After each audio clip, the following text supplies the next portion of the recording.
The topic today is a controversial one that many people on the left would prefer to avoid. Anyone who investigates Russian propaganda on the left risks accusations of being part of a new McCarthyism, having their computer hacked, or in the case of researchers like Alexander Reed Ross and Kate Starbird, threatened with lawsuits. As John will discuss, the Putinized left existed before Russia invaded Ukraine, but the invasion brought increased scrutiny and challenges to its purveyors, whether they are so-called journalists, activists, organizers, or social influencers with direct ties to Russia. As a result, it is harder to get the receipts, as they say, but we will not stop trying. Since Israel's extermination campaign in Palestine began after October 7th, a central focus of our work has been to unite the struggles of Ukraine and Palestine. That work is made much more difficult because the movement for Palestine has been and continues to be influenced by Russian propaganda. We know from many full-time researchers, especially Ukrainian experts, that it has increased around the world in the last year, especially in the global South. It's a danger we cannot afford to ignore, not understand, and not combat. The Ukraine Socialist Solidarity Campaign presents periodic online forums on many topics. All of our forums are recorded and can be viewed at our YouTube channel. If you have just recently learned about our campaign, please see more about our work on our Linktree and follow us on Instagram, Twitter, and Facebook. If you'd like to become more involved or suggest topics or speakers for future forums, please send me a message in the chat. If you'd like to be added to our email list for future forums, let us know.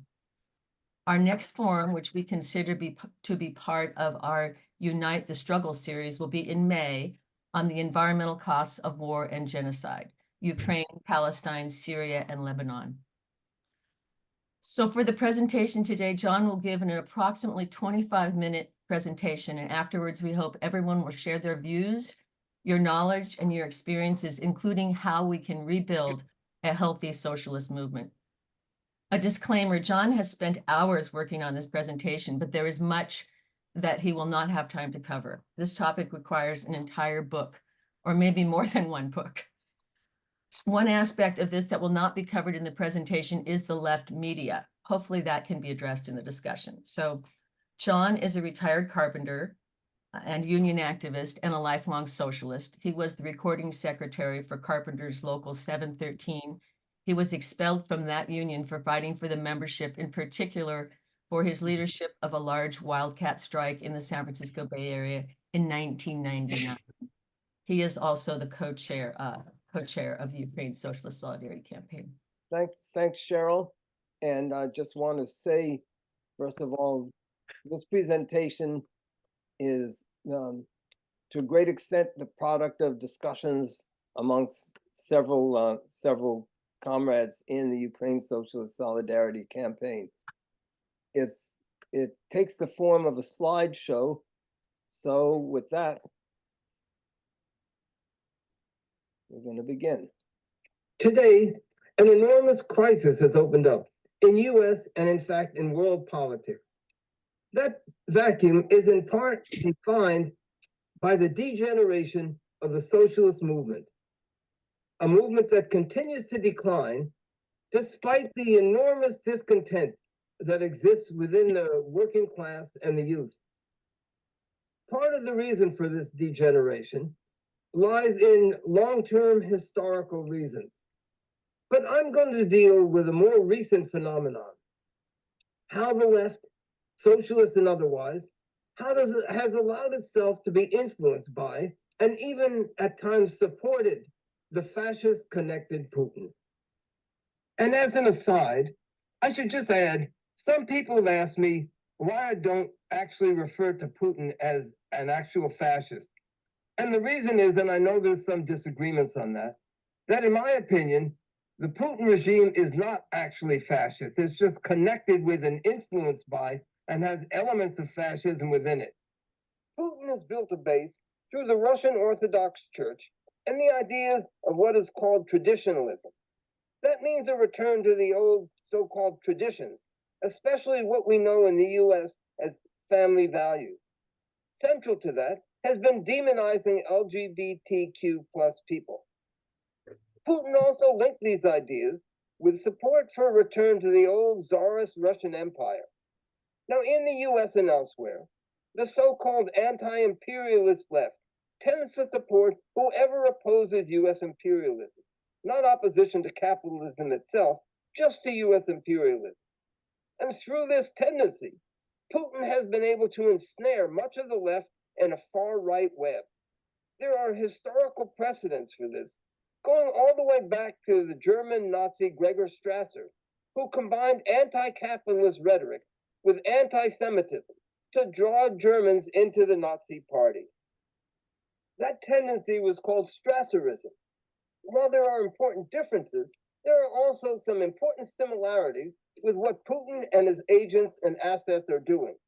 So I think today, a similar tendency could be called Putinism, hiding behind, quote, opposition to US imperialism, and at times also mixing hints of anti-Semitism. Putinism has brought large sectors of the left, including the socialist left, into this far-right web.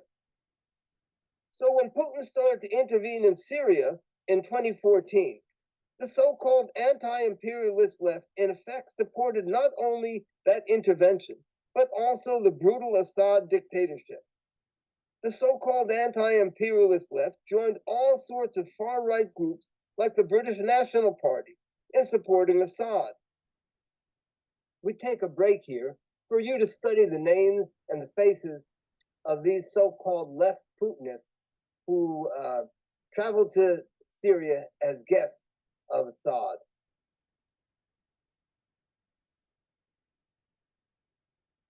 So to continue on, it wasn't just trips to Syria, it was also similar trips to Russia. A really revealing moment occurred at the 2014 conference in Moscow of the anti-globalization movement of Russia, the AGMR. That group was founded and led by a man named Alexander Ionov, and the AGMR conference was about building a base for ethno-nationalism. That means nationalism based around a particular ethnic or ethnic religious group. For example, Jews, that's to say Zionism, or Hindus, Hindutva, Muslims, or Christians of European descent. That is what a nation means to them. The AGMR conference uses the right of nations to self-determination to hide their real ethno-nationalist aims, ethno-nationalist states with everybody except for the chosen group unwelcome. Major figures of the Putinized left attended, alongside actual fascist racist groups like the League of the South from the US. The Putinized left had no problems rubbing elbows with these types. However, the real coming out party for the Putinization of the left occurred with Russia's all-out invasion of Ukraine in 2022. NATO was at fault. Ukraine is full of Nazis, they cried. They were simply channeling Putin's propaganda. In addition to the so-called left supporters and apologists for Russia's invasion, we have a whole college industry of journalists and so-called independent investigators who do the same thing. These types have joined forces with the QAnon-based far-right Republican Party. No less than Mike McCall, the Republican chair of the House Foreign Affairs Committee, and Mike Turner, Republican chair of the House Intelligence Committee, have said that some of their fellow Republican representatives are spouting Putin propaganda. Take, for instance, this shot of far-right Republican, bigoted Senator Tommy Tuberville. An outgoing Republican Congressman Ken Buck called Marjorie Taylor Greene, who is as close to an outright fascist as there is in the US Congress, Moscow Marjorie. Now it is true that the theoretical morass in which socialists have found themselves was fertile soil for this rise of Putinism. But in many cases, these Putinists turned in that direction for the money. Neville Roy Singham is a tech multimillionaire who is connected with the ruling party in China, the Chinese so-called Communist Party. Singham got his start by undermining the rank and file base of South Africa's most militant union, the National Union of Metal Workers of South Africa, NUMSA. Fashbusters, the anarchist group, first documented that over a 3-year period from 2017 to 2019, Singham had donated over $100 million to a few US-based, quote, left groups. Some of that money went to Code Pink, but the largest amounts went to the People's Forum, which seems to have acted as the distribution center for other groups. First and foremost, the Party for Socialism and Liberation. I'll give you a few seconds to study this chart. We should pay special attention to the Party of Socialism and Liberation, PSL, which is running Claudia de la Cruz, formerly co-director of the People's Forum, for president. PSL is playing a prominent role in organizing protests against Israel's genocidal war in Gaza. But few people are aware of how PSL is actually a Putinist agent. Here is de la Cruz laughing it up with her fellow Putinists. In the background are a few of the Syrian babies killed by Assad's poison gas attack. De la Cruz and the others let Assad off the hook for that crime. In other words, PSL collaborates with the far-right supporters of Assad and Putin. Now, at the same time, we have Alexander Ionov of the anti-globalization movement of Russia, who has built ties to those on the supposed left, like the so-called African People's Socialist Party and others. Meanwhile, Ionov has financed an agent named Maria Butina to work with the right-wing and racist National Rifle Association. So to summarize before moving on, we can see how, in a very direct way, the agents and assets of Putin have brought what passes for the left and even socialist groups into alignment with the far right. By entangling themselves so closely with the fascist-connected Putin and his agents and assets, this Putinized left has gone too far to reverse course. They have betrayed the most important principles of socialism. Not all are taking money from these sources. Others are simply going along with them to get in with the in crowd. Opportunism, in other words. But how can one own up to that betrayal when one has actually been taking money from Putin and or his agents? How can one ever admit to that? In the natural world, a species can evolve down a certain road, and when the environment changes, that species must become extinct because it has evolved too far down that road and cannot return. So it is with the evolution of the Putinist, quote, left and their supporters. We must recognize that the Putinist left, those who defend or apologize for Russia's invasion of Ukraine, cannot ever recover.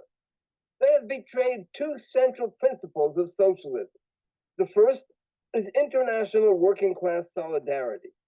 The second is recognizing the role of the working class as the subject, not the object of history. And having forgotten about the historic role of the working class, the Putinists go on to ignoring the experience of our class, for example, in Iran, Syria, and Ukraine. How can one ever apologize for that butcher Assad without betraying those principles? How can one ever make the slightest apology for Russia's bloody imperialist invasion of Ukraine without these same betrayals? It is one thing to make a mistake. We all do that. But betrayals like these are a qualitatively different matter. Because of long associations, or simply because it puts us in a minority, it can be painful to recognize this, but recognize that we must. Failing to do so seriously undermines our ability to organize an opposition.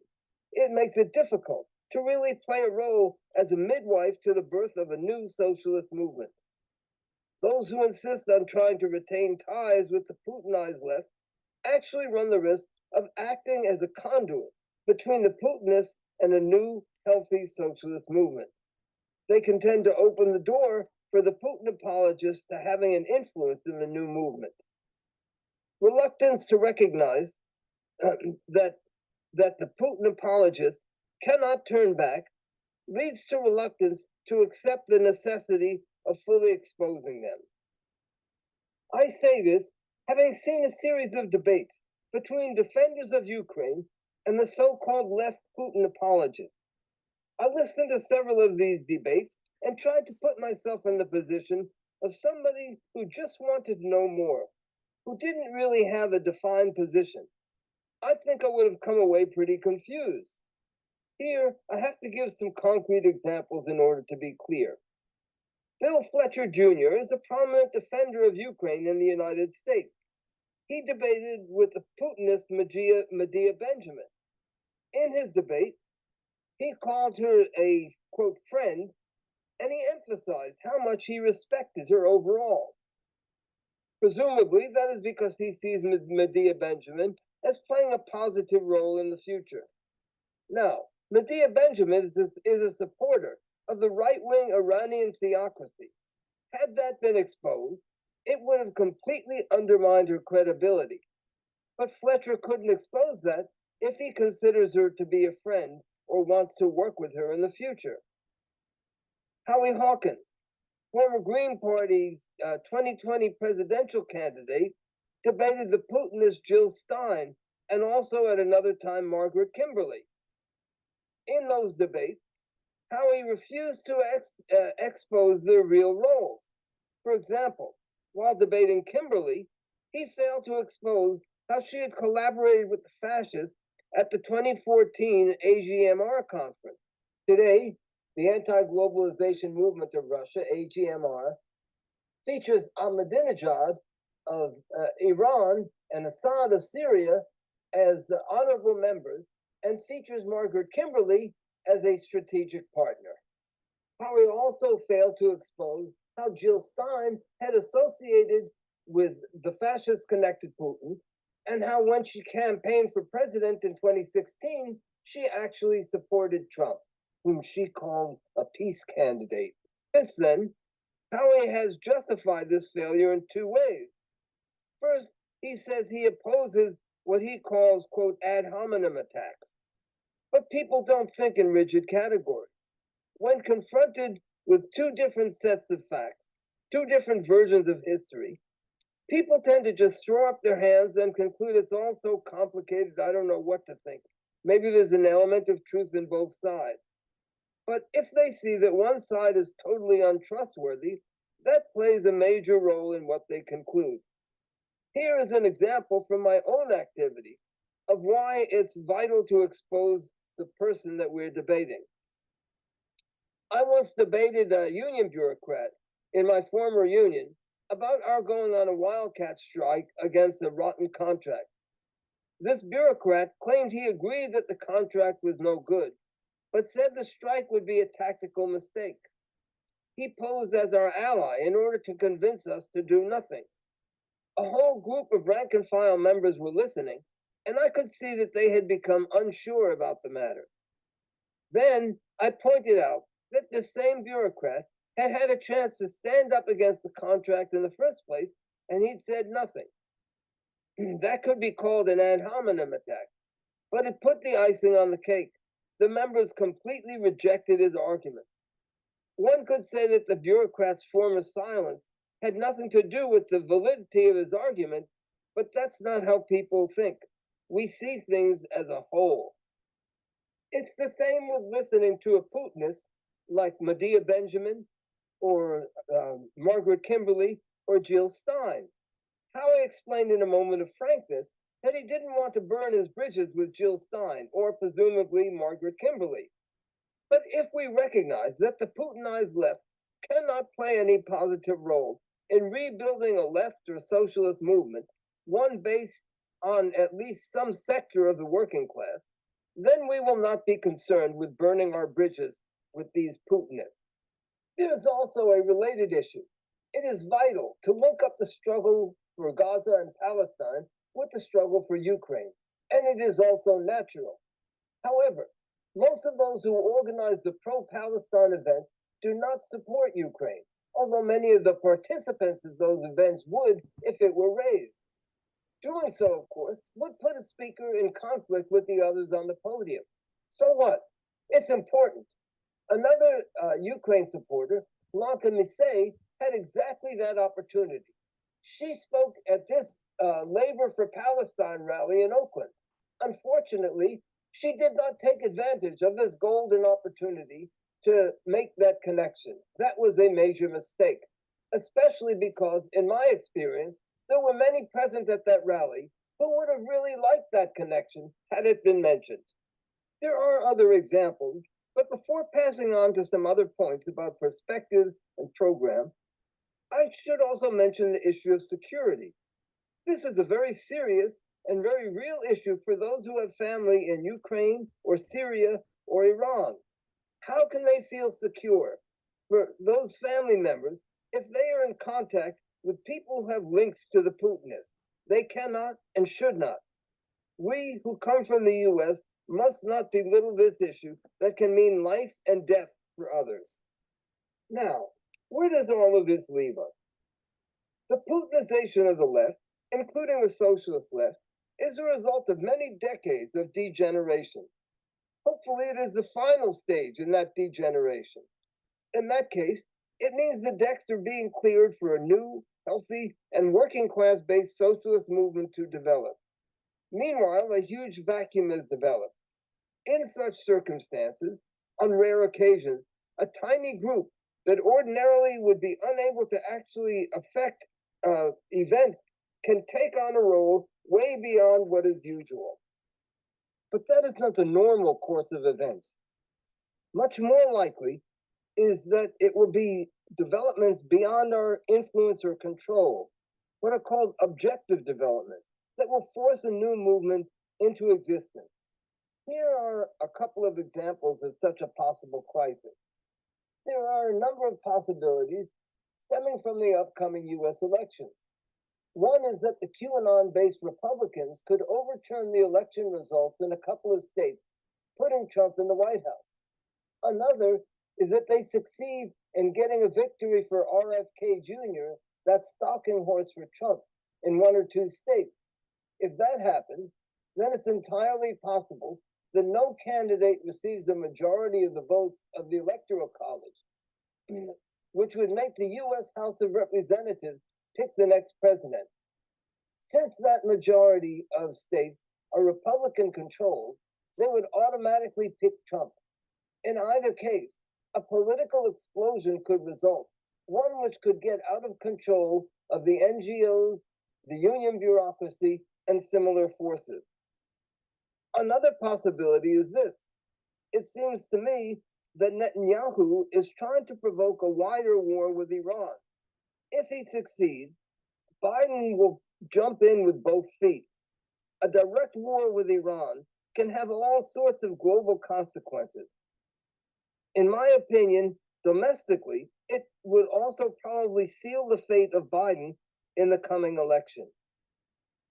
These are just two of many possibilities in an increasingly volatile world.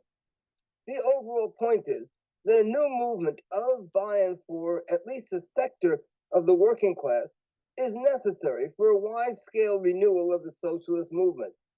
We don't just passively wait for that time.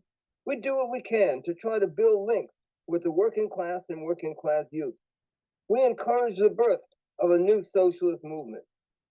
We can do, first and foremost, by trying to unite the struggles against invasion and repression, the struggles conducted by millions of people in Palestine, Ukraine, Syria, Iran, and elsewhere. We have to link that with the struggle against repression in whatever country we live in. In the United States, that means first and foremost the struggle against the Putinist Donald Trump. And in that struggle, we always emphasize the independent role of the working class. There are a few programmatic points we can raise. These include calling for no arms to Israel, send the arms to Ukraine instead, seize the assets of the Russian and Ukrainian oligarchs. These include the assets that have been laundered into real estate investments here in the United States and elsewhere.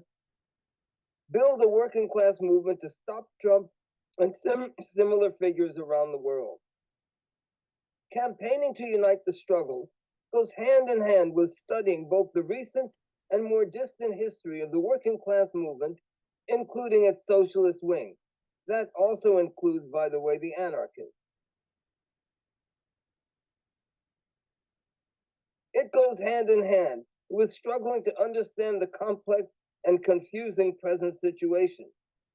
There's no way to do that without thoroughly rejecting all of the influences of both Stalinism and Putinism and breaking our ties with the Putinist so-called left, no matter how much that might place us in the minority for the present. We must base ourselves on what has been learned in the past, coupled with the knowledge of the younger generations are contributing. That is actually a fascinating process. It is what keeps our minds and spirit alive, and it is the method that we must use to play a role in contributing to the building of a new and healthy working class based socialist movement.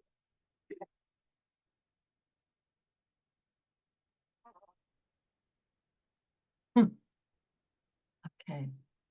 All right. Thank you very much, John. Yeah, so discussion is open. I'd like to ask people to limit their comments to 2 to 3 minutes.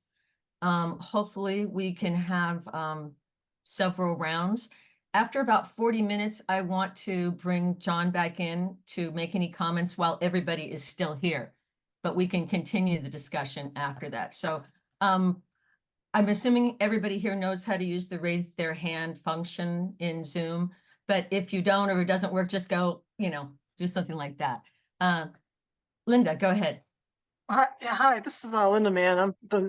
I'm in the USSC myself, and I want to augment one of John's comments that the anarchists on the left-wing anarchists, I mean, in the United States and on the West, have really played a pivotal role in fighting fascism, and that's basically what we're fighting now: is fascism here at home, with Trump, and fascism abroad. I mean, I consider Russia to be objectively fascist. I realize that there's a point of contention over that because it's not quite a mass movement, which is what is usually required. But I mean, semantics aside, we should look to the anarchists because they've done a lot of work on combating fascism, and we need to follow their example better. That's all I need to say. Okay. I don't see any other hands raised. Somebody else must. Richard, go ahead. Oh, you're muted. Richard, you're muted. Richard, unmute yourself. Richard, you got, there you go. There you go. I got it. Right. I think we're as socialists and as a sort of progressive democratic socialist movement, I think we're at an absolute turning point. I think we're sincere socialists, morally consistent socialists, are definitely marginalized, are definitely in a very weak position. But the needs for what we have to offer is huge, absolutely huge. If we're, the morally consistent left that haven't sold out in one way or another, and we communicate very effectively amongst each other. I've noticed that there's political diversity here, that it's perfectly okay and perfectly possible to be a sincere left and politically diverse at the same time. And that offers exciting possibilities. In the Ukraine Socialist Solidarity Group, the quality of discussion is good.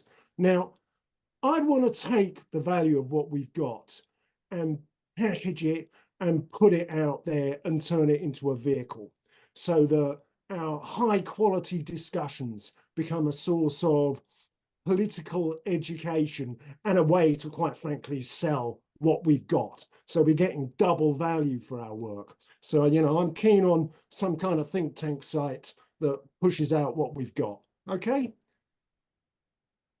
That's a proposition, I mean, the goal is to obviously maintain the credibility of morally consistent socialism. in the face of a wave of really bad left politics. Yeah. Marussia. I'll write that up if you want. I can write it up for the group. Okay. Marussia. Thanks, John, for your talk. You know, it's important information, but it does focus on the what you call the anti-Putin left. And I think there's possibly an even larger number of leftists who are, you know, against Putin. They see there's a problem there, but they're not in any way going to support Ukraine or Ukraine's struggle for self-determination.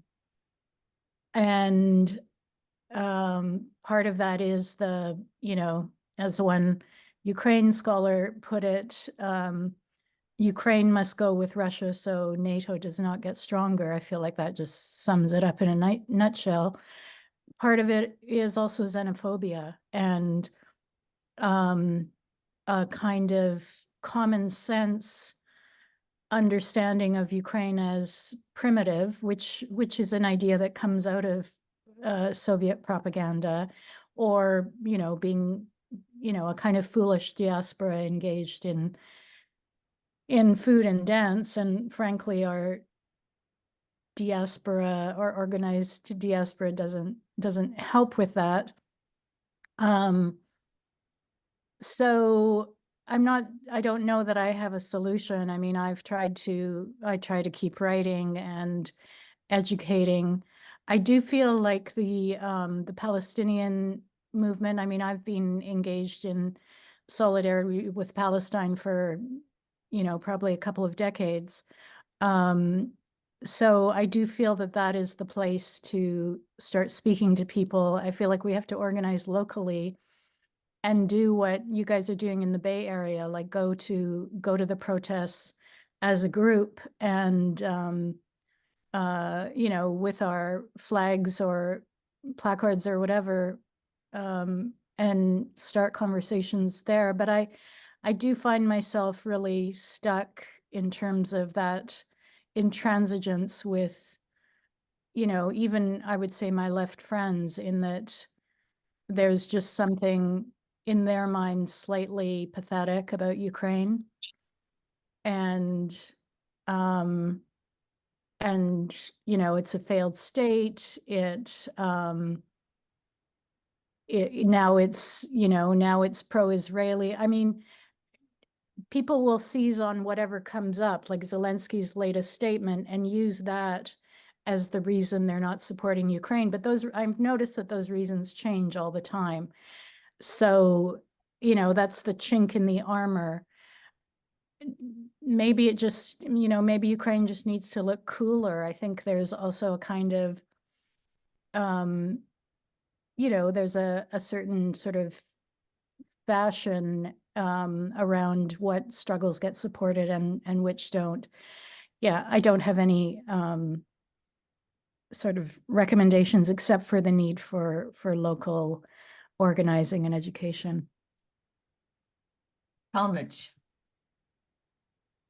Yeah, thank you. And I want to thank Marussia for your comments. I thought they were really insightful, as well as Richard's comments.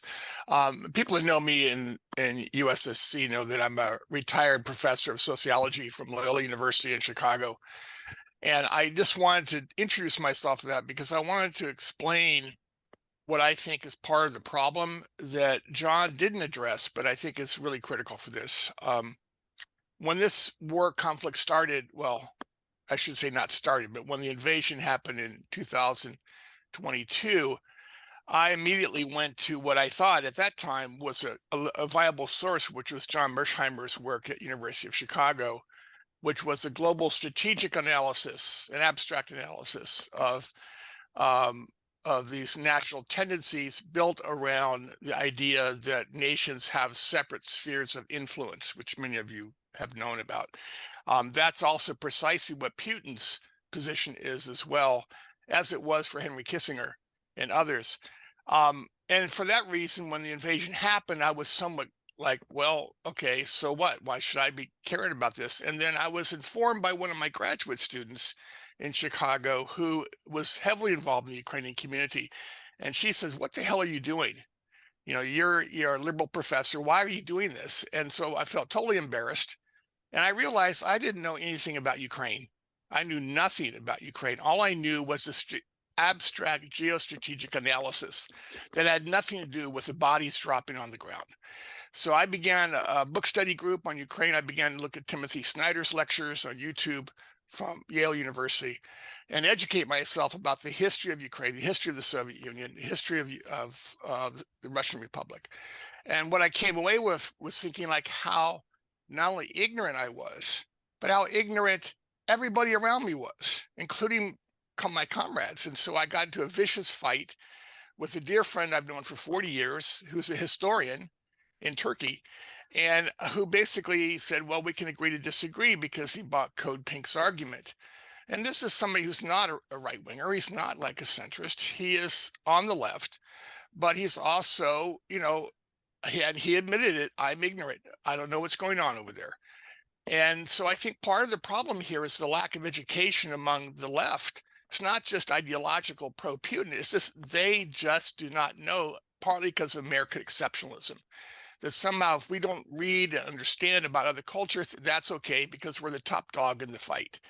And I think that, you know, in many ways, I think this is what I'm going to conclude with, is that a lot of this kind of propagandistic models that Putin operates on about dominating the information space is a result of this American exceptionalism that masquerades as a form of neocolonialism on other parts of the world. And it's a kind of acceptance which I think most segments of the left have not understood, how they are implicit in this process of reproducing the same crap that they say they criticize.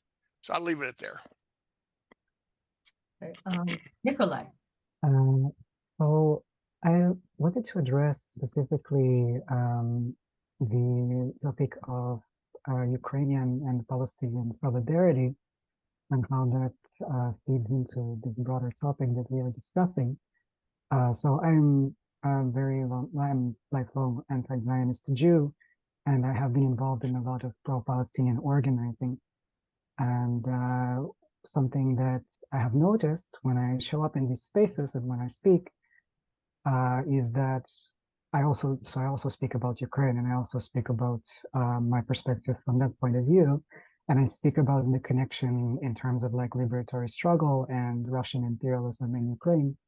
And I find that when I am individually speaking to people, when I'm in a group of people and they're just there to listen, they're not ideologues. They're there because they have a certain like human empathy and so on. They generally see the connection and immediately feel that connection and a sense of sympathy.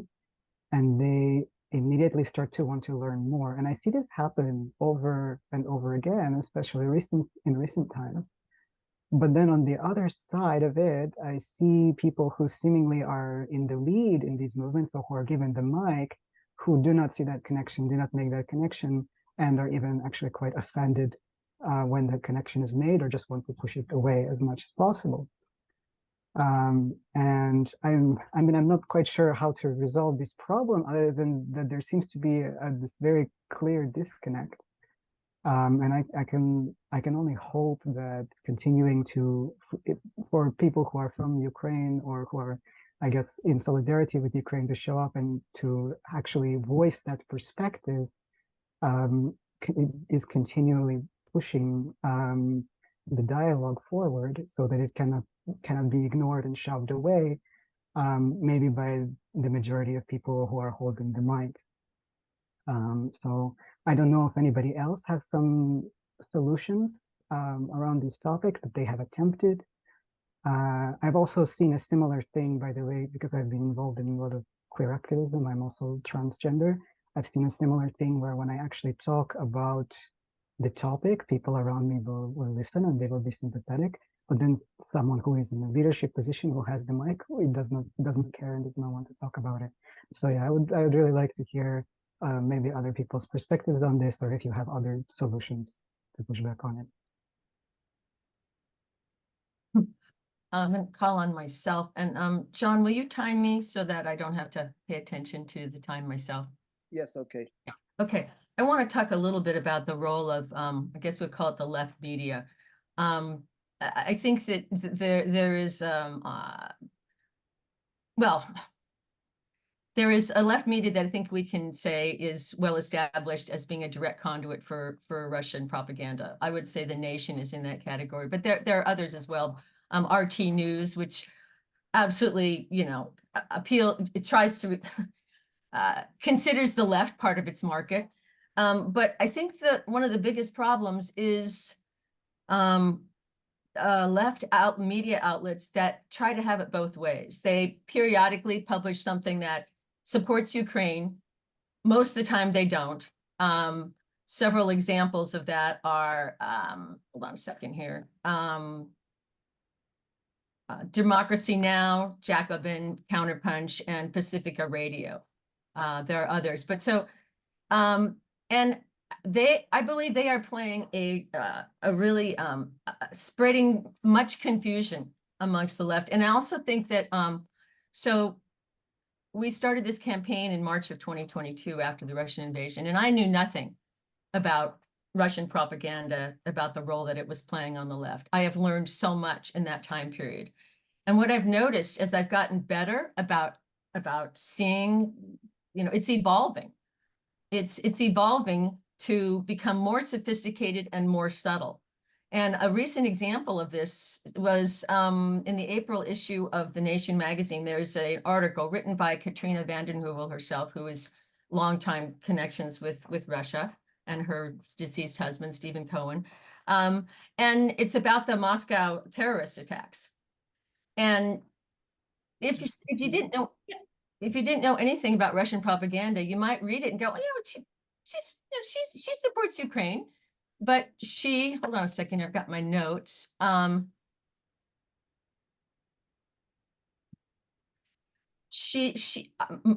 reading the article a couple times, I really felt that she was simply using the terrorist attacks as yet another way of spreading disinformation and to plant, you know, some propagandistic points about Ukraine. And here's what I saw. So she uses the term, the war in Ukraine drags into its third year. Oh, it's just this horrible thing that's going on. Implication, both sides have equal responsibility. The war in Ukraine continues to metastasize. That's another phrase that jumped out to me. She's critical of you. The Ukrainians are getting really tired of this war. They want it to end. Yet another question looms. Could this tragic attack also offer an opportunity for those advocating a negotiated settlement to war? 2.5 minutes, Cheryl. Oh, okay. In any case, the point I'm trying to make here is that Russian propaganda in the left, through these outlets that try to play it both ways, are creating tremendous confusion in the left. Okay. All right. Jeff. Hi. So, all right, I got involved in 2014, mostly arguing on Wikipedia English with other people against the Russian PSYOPs operation there. And then prior to the invasion, I was doing support work for Pussy Riot. So I've been in the game a while, and my grandmother emigrated from right on the Curzon line, where the Poles and the Ukrainians were having ethnic cleansings against each other. So I can kind of see both sides, and not both sides ism, but they would come to my family's house and say, you're a mixed blood family, kill your wife and children, or we come back tomorrow and we kill all of you. I mean, that allegedly did happen. And I'm not going to say the Poles or the Ukrainians were more or less guilty, because there were bloodthirsty ethnic cleansers on both sides. And it goes all the way back to the Cossacks and the Polish-Lithuanian Commonwealth. So I've got as much skin in the game, I think, as anyone. And I was particularly offended when the MH117 was shot down, because I was an AIDS activist and the people on that plane were headed to an international AIDS conference from Amsterdam to Malaysia. And my brother's a pilot. So I took it personally, and I've worked against Putinism on Facebook for over 10 years. But here's what I have to recommend. I think the time has come to follow Richard Finnegan's suggestion of thinking of ourselves as basically creating some sort of a think tank, or for lack of a better term, you could call it a anarchist Soviet council or whatever. But my main point is I think the time has come to start looking beyond Facebook, because Bill Weinberg showed he got something like 8 strikes, or no, on April 8th, he had like half a dozen strikes from Facebook. I got 2 strikes last week, one just yesterday when I posted a screenshot of somebody that was denouncing Democracy Now! Or somebody from a fascist perspective. And I was articulating against that fascist perspective. It was Steven Crowder. And Facebook put up a strike notice that I was being accused of promulgating the fascist language, which was calling using the was calling Code Pink lady a rat. And I was pointing out that our critique, well, especially in her, because Jody Evans' husband's money, but not everyone who is buying the NATO line is somebody who's paid getting financial contributions from Russia. And I think we should make that distinction. Not everyone has the dirty money. Not everyone has gone to Iran. So we can show a picture of somebody that went to Iran or gets money, but we can't paint with a broad brush and say that people who are buying somewhat into that line. Is that a half-minute warning? Yeah, well, yes. Yeah, so my 25 seconds. The point I want to make here today is I think we need to move beyond Facebook, because we're not free, we're not at liberty. They also block links. They blocked a link to a very kind of middle of the road socialist group that I tried to link to last week. So that's 3 times last week.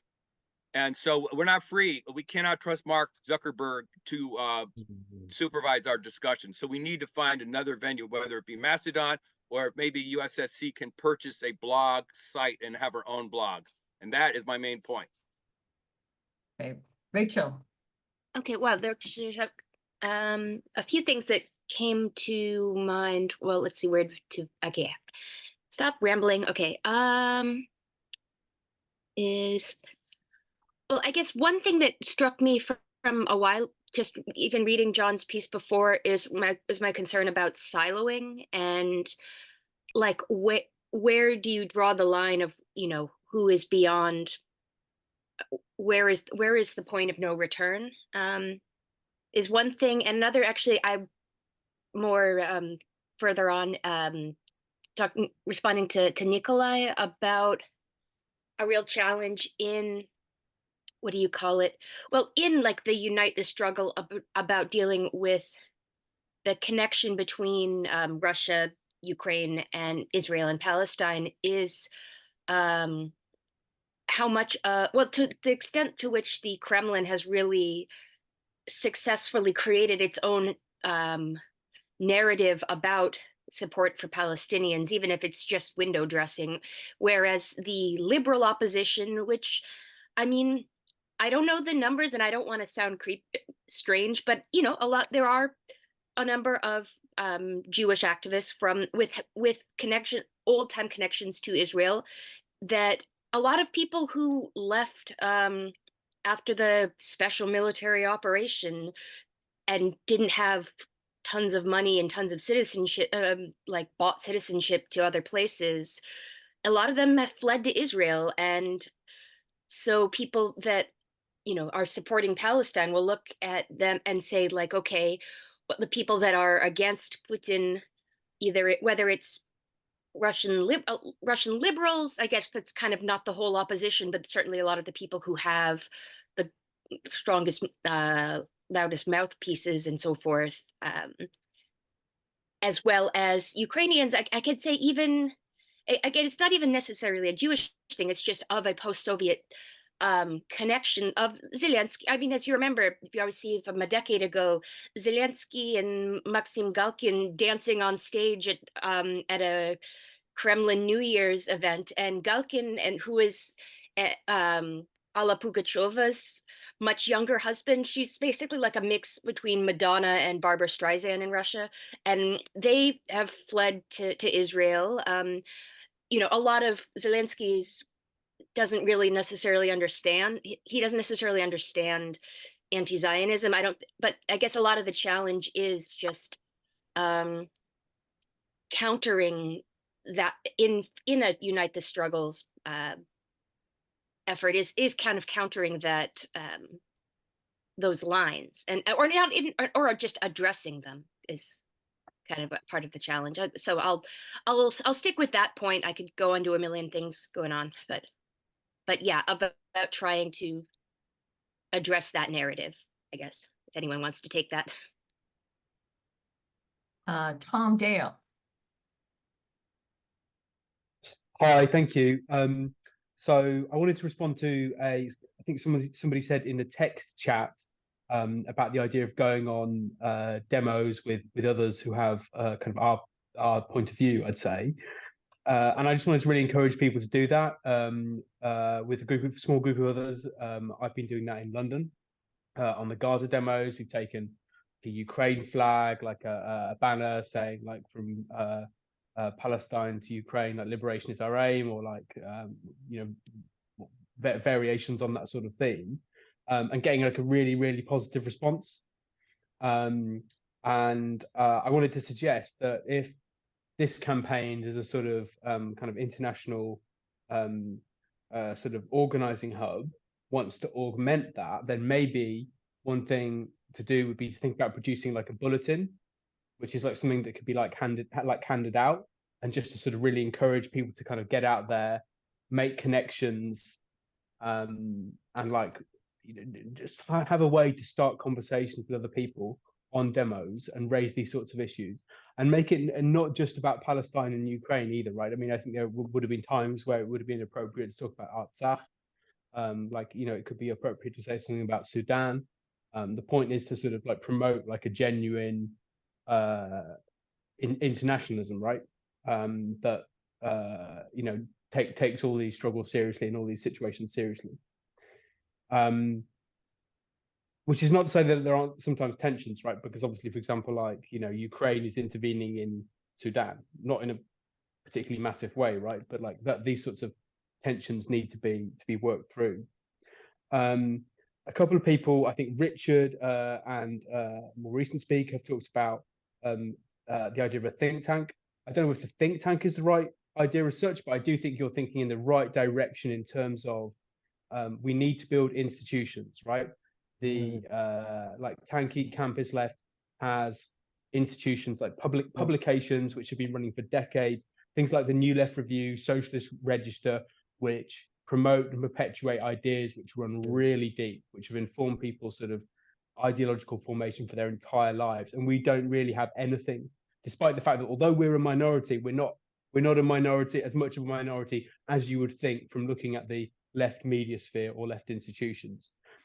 Finally, I wanted to just say, like, I think we need to be careful about talking about like the influence of Russian propaganda, partly because so much of the popular discourse that there has been a degree of silliness about some liberal discourse about Russian influence, right? Like, I feel like a lot of the discourse around like Russian influence on the election that Hillary Clinton lost, that there are periodically sort of slightly absurd kind of brouhahas in the UK. Like there was a whole thing about like a drone that shut down an airport really being like a Russian kind of like, you know, operation, and of course it wasn't. And I think these sorts of things like generate this idea that there's this sort of excessive, and even someone like Timothy Snyder, right, in some of his comments about the 2016 in the election in the US, gets sucked into this.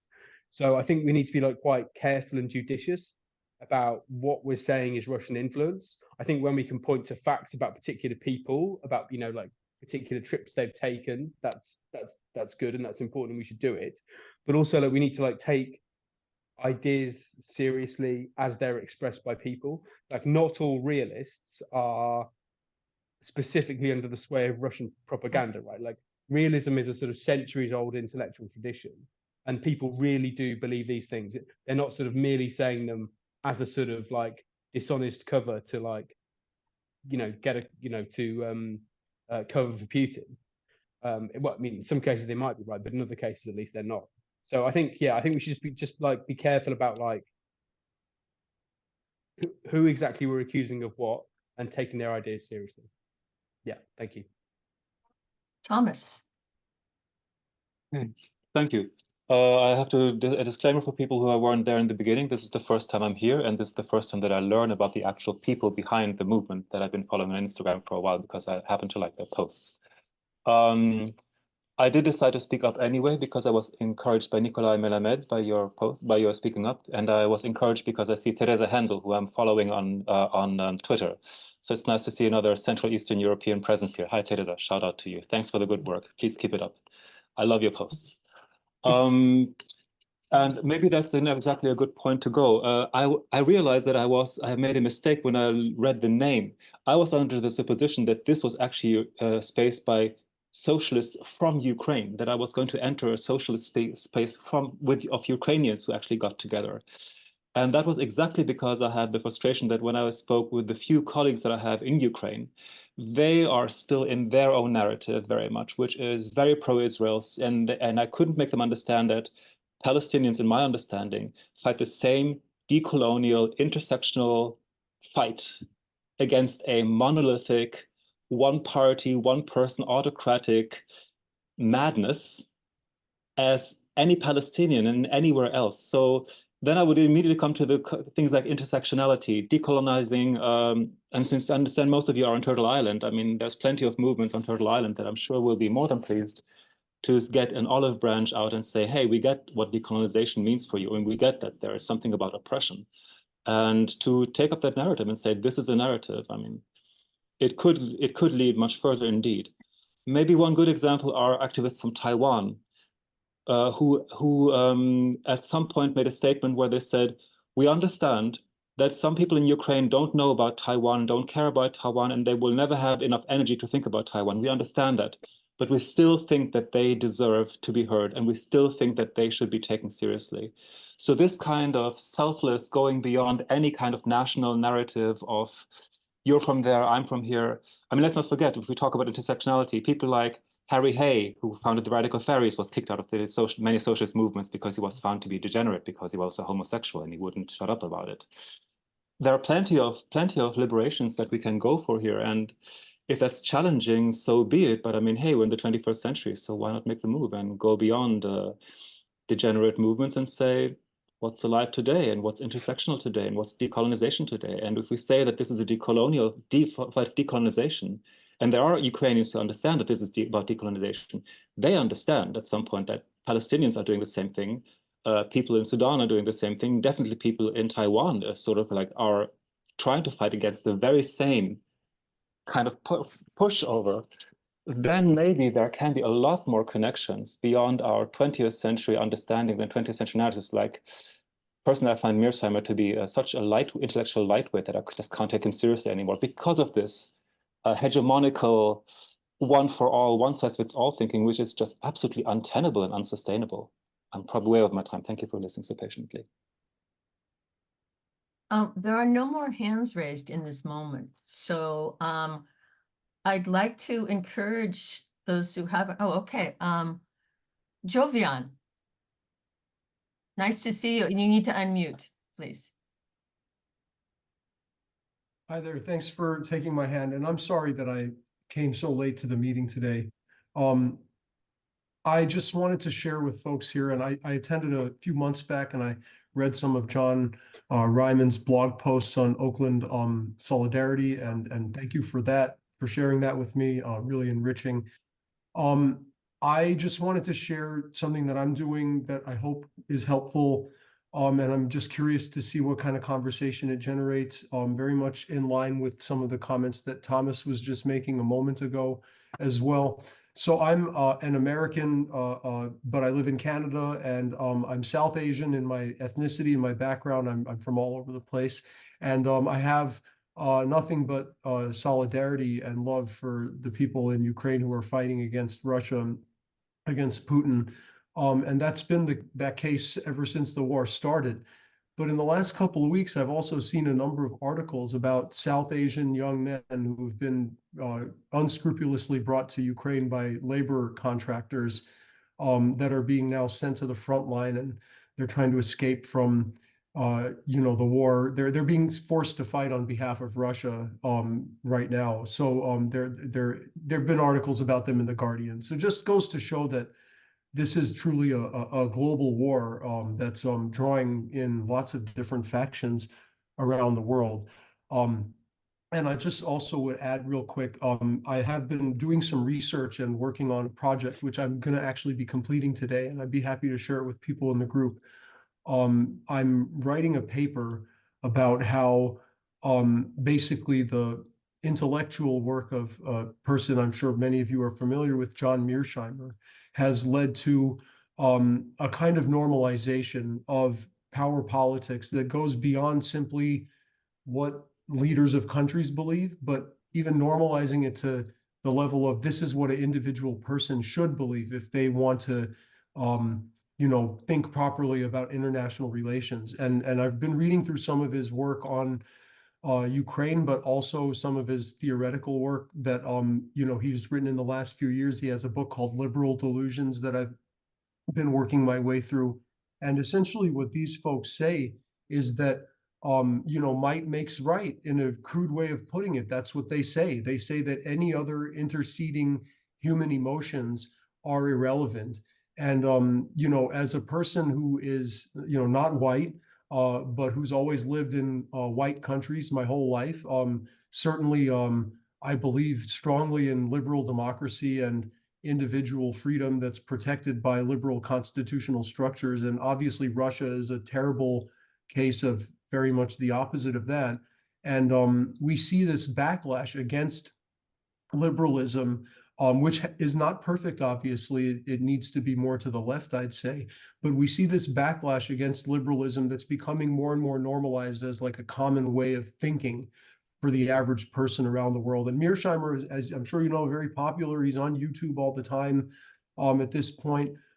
So I'm hoping to do a bit of a salvo against him here and try to get this paper out there. I'll be presenting it at a conference among other academics here in British Columbia in the political science field pretty soon.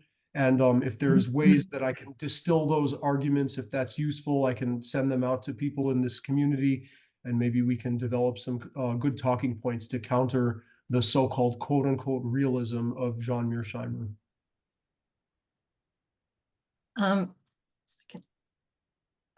So back in November, we had a public forum like this one on uniting the struggles of Ukraine and Palestine. And there was over 200 people registered. And as a result of that, we formed a, mostly via Instagram, a Unite the Struggles working group.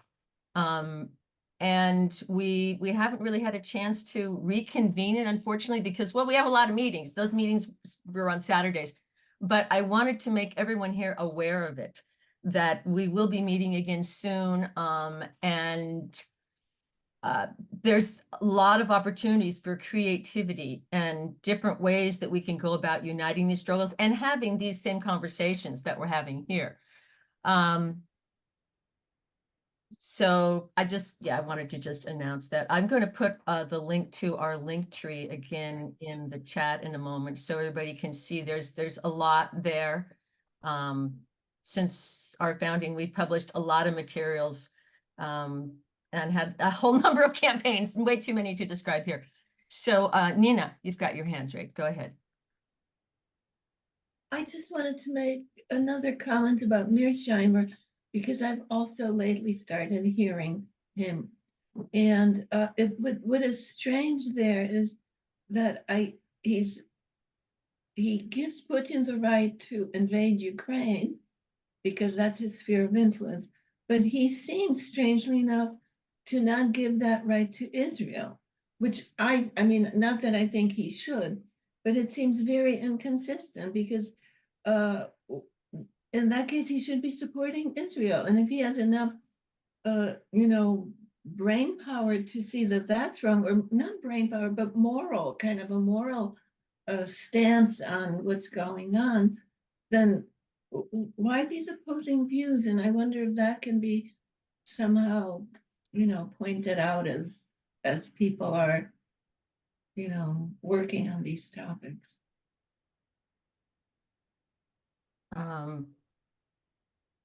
Tom, is there anybody who hasn't spoken yet that would like to speak? Richard, are you raising your hand?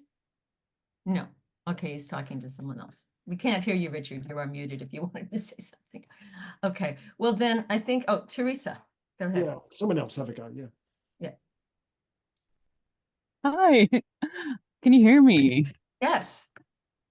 Awesome, because I'm somewhere in a park in Berlin and I just wanted to say hi, and I also wanted to say thanks, Thomas, for the shout out. That's really lovely to hear that one is not just like speaking out into a void on Twitter and stuff. So I'm a political philosopher from Prague, but currently living in Berlin, and it's been really difficult because one really is strangely surrounded by a lot of left that is very, very weirdly pro-Russian and Putinist and all kind of stuff. And I think also just really not able to see Russian imperialism as imperialism, and sort of like still believing a lot of stuff about the USSR being some kind of utopia. Not, I think, so sort of like resentful towards people who are critiquing that kind of image, because we're basically taking away the utopia by speaking about our lived experiences. I mean, I myself grew up under a Soviet military invasion with Soviet soldiers behind my grandparents' house, so it was very personal. And I just wanted to say that a number of us this Wednesday are speaking at a panel organized by Rutgers, which should be good for your time zones, on the 10 years of war of aggression against Ukraine. And it's going to be myself and Yulia Yurchenko and Daria Tsimbelik, who are Ukrainian feminist thinkers, and Aizada Aristanbek, who's a really incredible Kazakh emerging sort of feminist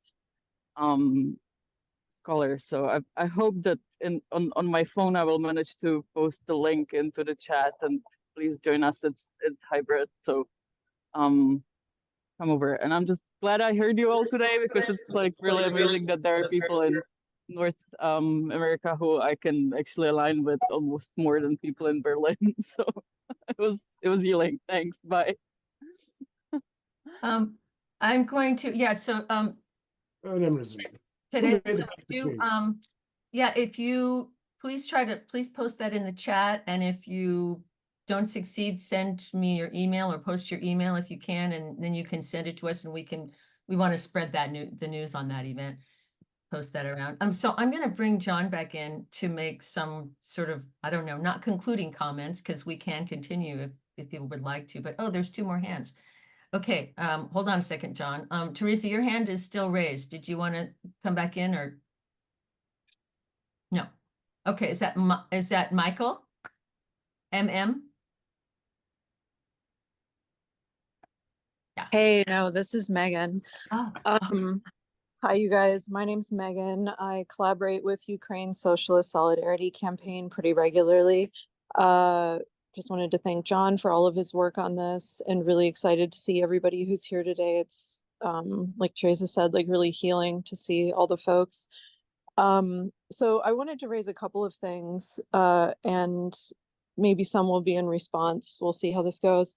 But so one of the things I think that we have in our pocket that has not been leveraged enough is that, so one of the main Russian talking points that they have leaned on, in my background, by the way, is Syria solidarity work for like 8 years.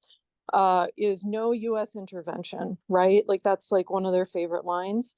And I think we have to grab that and flip it and really run with the fact that that Russia is boots on the ground intervening in Africa. And I think that's like one of our core missed opportunities is not actually revealing what Russia and China are doing in Africa. And, because also solidarity with Uyghurs and folks in that region of various ethnicities, because it's not just Uyghur people. And then also another major, I would say missed or an opportunity I don't see taken enough is the relationship to us going like full throttle solidarity with our Iranian comrades, right? And so because that's really, and it makes a lot of sense. I think you guys kind of get the implications, but like in relationship to the pro-Palestine dynamic right now, which of course we all stand with, but there's a way in which pro-Palestine narratives exist at the expense of Iranians and kind of erasing their voices. And so I think, if we're truly internationalists, we have to make sure that we are elevating all boats kind of simultaneously. And of course, like for our purposes, Ukraine is central, right? And then there's this constellation off of that. But to make sure that that Iranians are not forgotten in this, and that free Syrians who are also devastated by Russian imperialism and Iranian imperialism. And I think we have to use that language because that's what the campus use, right? Is they call it, their campus because they oppose US imperialism. Well, let's spearhead this conversation on Iranian imperialism, because Iranian is all about building out that crescent that goes from Iran to Syria, Palestine. Like they literally, their fantasy is to make that their country, right? Or they're like, I don't know if it's sphere of influence, but it's like, I think like literally colonization. If you look at videos of the Iranian folks like being very aggressive, or I'd say Islamic regime, let's be clear, folks in Damascus doing these sort of like population displacement displays, right? So I just wanted to flag a couple of opportunities because I know so much of what Putin is doing is making this a global South versus white people fight. And we have to push back on that in every single instance where it's available, make it internationalist. I mean, we can lean hard on the outstanding work of Black feminists that refute all of this, right? That this is collective liberation, like white people are not excluded from liberation, right? And really bring this forward. I think that's part of our challenge, but I think those are some like narrative starting points. And I just wanted to seed those ideas with all of you guys today. And yeah, thanks for listening. All right. Richard. Yeah, I guess it's a kind of an emotional tone thing of how we handle the emotions of dealing with very flawed lefts. And I find it kind of interesting that as a basic part of my practice, I talk to the hard and far right online, cross swords with them, argue, discuss, joke with them. And I find it interesting that I feel less angry at those people than I do, say, lefts who have jumped on the transphobe bandwagon. And that's a really serious issue in the UK at the moment because trans care has been really knocked back. Children no longer have access to that anymore because of the populist right. And emotionally, I'm very tempted today to, go to those left transphobes and give them a good working over and then kick them off my friends list. And that's interesting that I feel more angry at the comrades than I do at the far righties. And basically, we're going to have to work with these people. We're going to have to talk to them. We're going to have to be friendly with them. And we're going to have to win them over by example with the campaigning that we do. They're just one part of our political constituency that we interact with all the time. We can't cut these people out, even if they're being prattish on Ukraine or they're being nasty to trans people. Okay. Talmadge. Yeah, I'm going to follow Richard, and I think he's right about this. And I think John and I have talked about this in the same way, that I think that Jeff is also right. If we paint with a broad brush, we not only lose possible connections in our desire to be, have pure motivations. But I think also it's really unfeasible given our lack of numbers. I think we have to talk to people that we don't agree with, however distasteful that might be. And I think that what makes it possible to do that is to be clear in our own positions, as John has stated before. I think that's absolutely essential.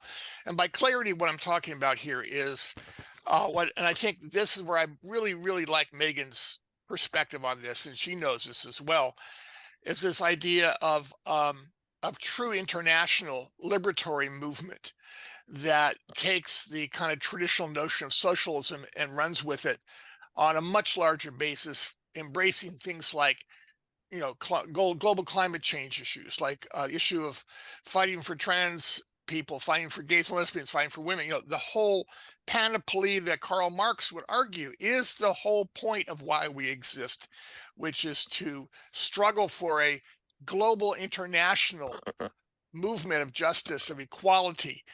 And I say that because I think the important issue here is that the liberal capitalist order, as flawed as it is, has that rhetoric of freedom, of liberation, which is why it's attractive to many people, even Ukrainians, etc. However flawed it might be, it does have that rhetoric.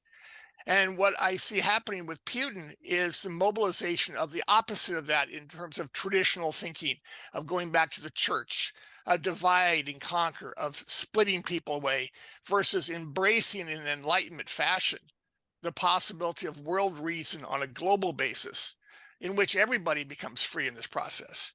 And now that, I don't mean that to sound idealistic. I just think in terms of what is the vision that we're striving for here. And I think Megan summed it up pretty damn well, which is we want to see and support people who are struggling against the oppressor, wherever that oppression might end up, whether it's the Chinese against the Uyghurs, or Assad against Syrians, or Putin against Russians, or in our own country in the US against Trump and the right wing. But it still means we have to engage with the supporters of those folks, as Richard was saying. I think we can't avoid the engagement. The question is, how do we do the engagement, and what's the perspective we offer that goes way beyond what they think that they're really interested in? Okay. John, are you going to kind of make some, well, go ahead, John. Yeah. And I'll give you extra time. Yeah, obviously. Thank you. So I'd like to respond, first of all, to a couple of particular comments. First of all, on the unpopularity of socialism in Ukraine. I was there just about in April of 2022, shortly after the invasion. And one thing that I, was really impressed upon me was, socialism there is much more associated with Stalinism in two different ways, not just the bureaucracy that Stalinism represented, but also it's seen kind of as imperialism, because when they were in the Soviet Union, how much Ukraine was oppressed in many different ways. So it's kind of a double whammy. And to me, I think the point that we have to raise is, okay, look, number one, that was not socialism. And number two, whatever you want to call it, you have to admit that capitalism has not exactly been very kind to Ukraine since it's been restored. So I think that's an argument that can and should be raised. On the issue of transphobia, it's something that's new to a lot of us from not transphobia being new, but the whole issue of trans people is something that's relatively new to a lot of us of the older generations. And I think that people who on the left, who in some ways are sympathetic to transphobia, it has to be pointed out, look, in the United States, who is leading the campaign against transphobia is Ron DeSantis, the governor in Florida, who's even further to the right than Trump is. And regardless of whether you understand it or not, regardless of whether you think it's something that's, whatever your views are, that is being used as part and parcel of the attack on LGBTQ people in general, and you have to stand against it. So on this issue of being judicious with the use of about Russian influence and so on, that's true. We don't want to make accusations that are inaccurate, but you will be amazed at how many people who, we basically are spouting a pacifist line or something like that. War is terrible and so on. You would be amazed at how many of them they end up just repeating the Putin propaganda, that 2014 was a right-wing coup, that NATO was the cause of the invasion, all this kind of stuff. So the main points I wanted to make is about how and the degree to which we engage in debate with people on the left, or some who are even not so much on the left, who in some way or another, at the very least, display tremendous confusion on the issue of the Russian invasion of Ukraine.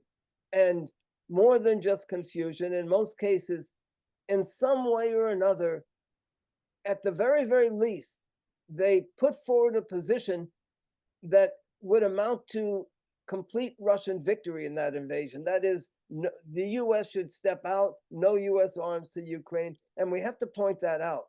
And what we've seen is very frustrating, and we do have to argue with them, but we can't just get caught up in the echo chamber of just focusing on them. And what we've seen, I tried to point this out in my presentation, but I didn't really have enough time to develop it fully, is that the degeneration of the left and of the socialist movement has gone hand in hand with the development of a crisis, of a kind of collapse in the working class movement as a whole. And the two reinforce each other. And we will not, yes, we have to fight the fight that we believe in and argue for what we believe in and continue to struggle. But we should not have unrealistic expectations that at this time, as long as the big mass of the working class and working class youth are not that a political, an independent movement of at least a major sector of big mass of the working class does not start to develop, we're going to be swimming against the stream. Yeah. And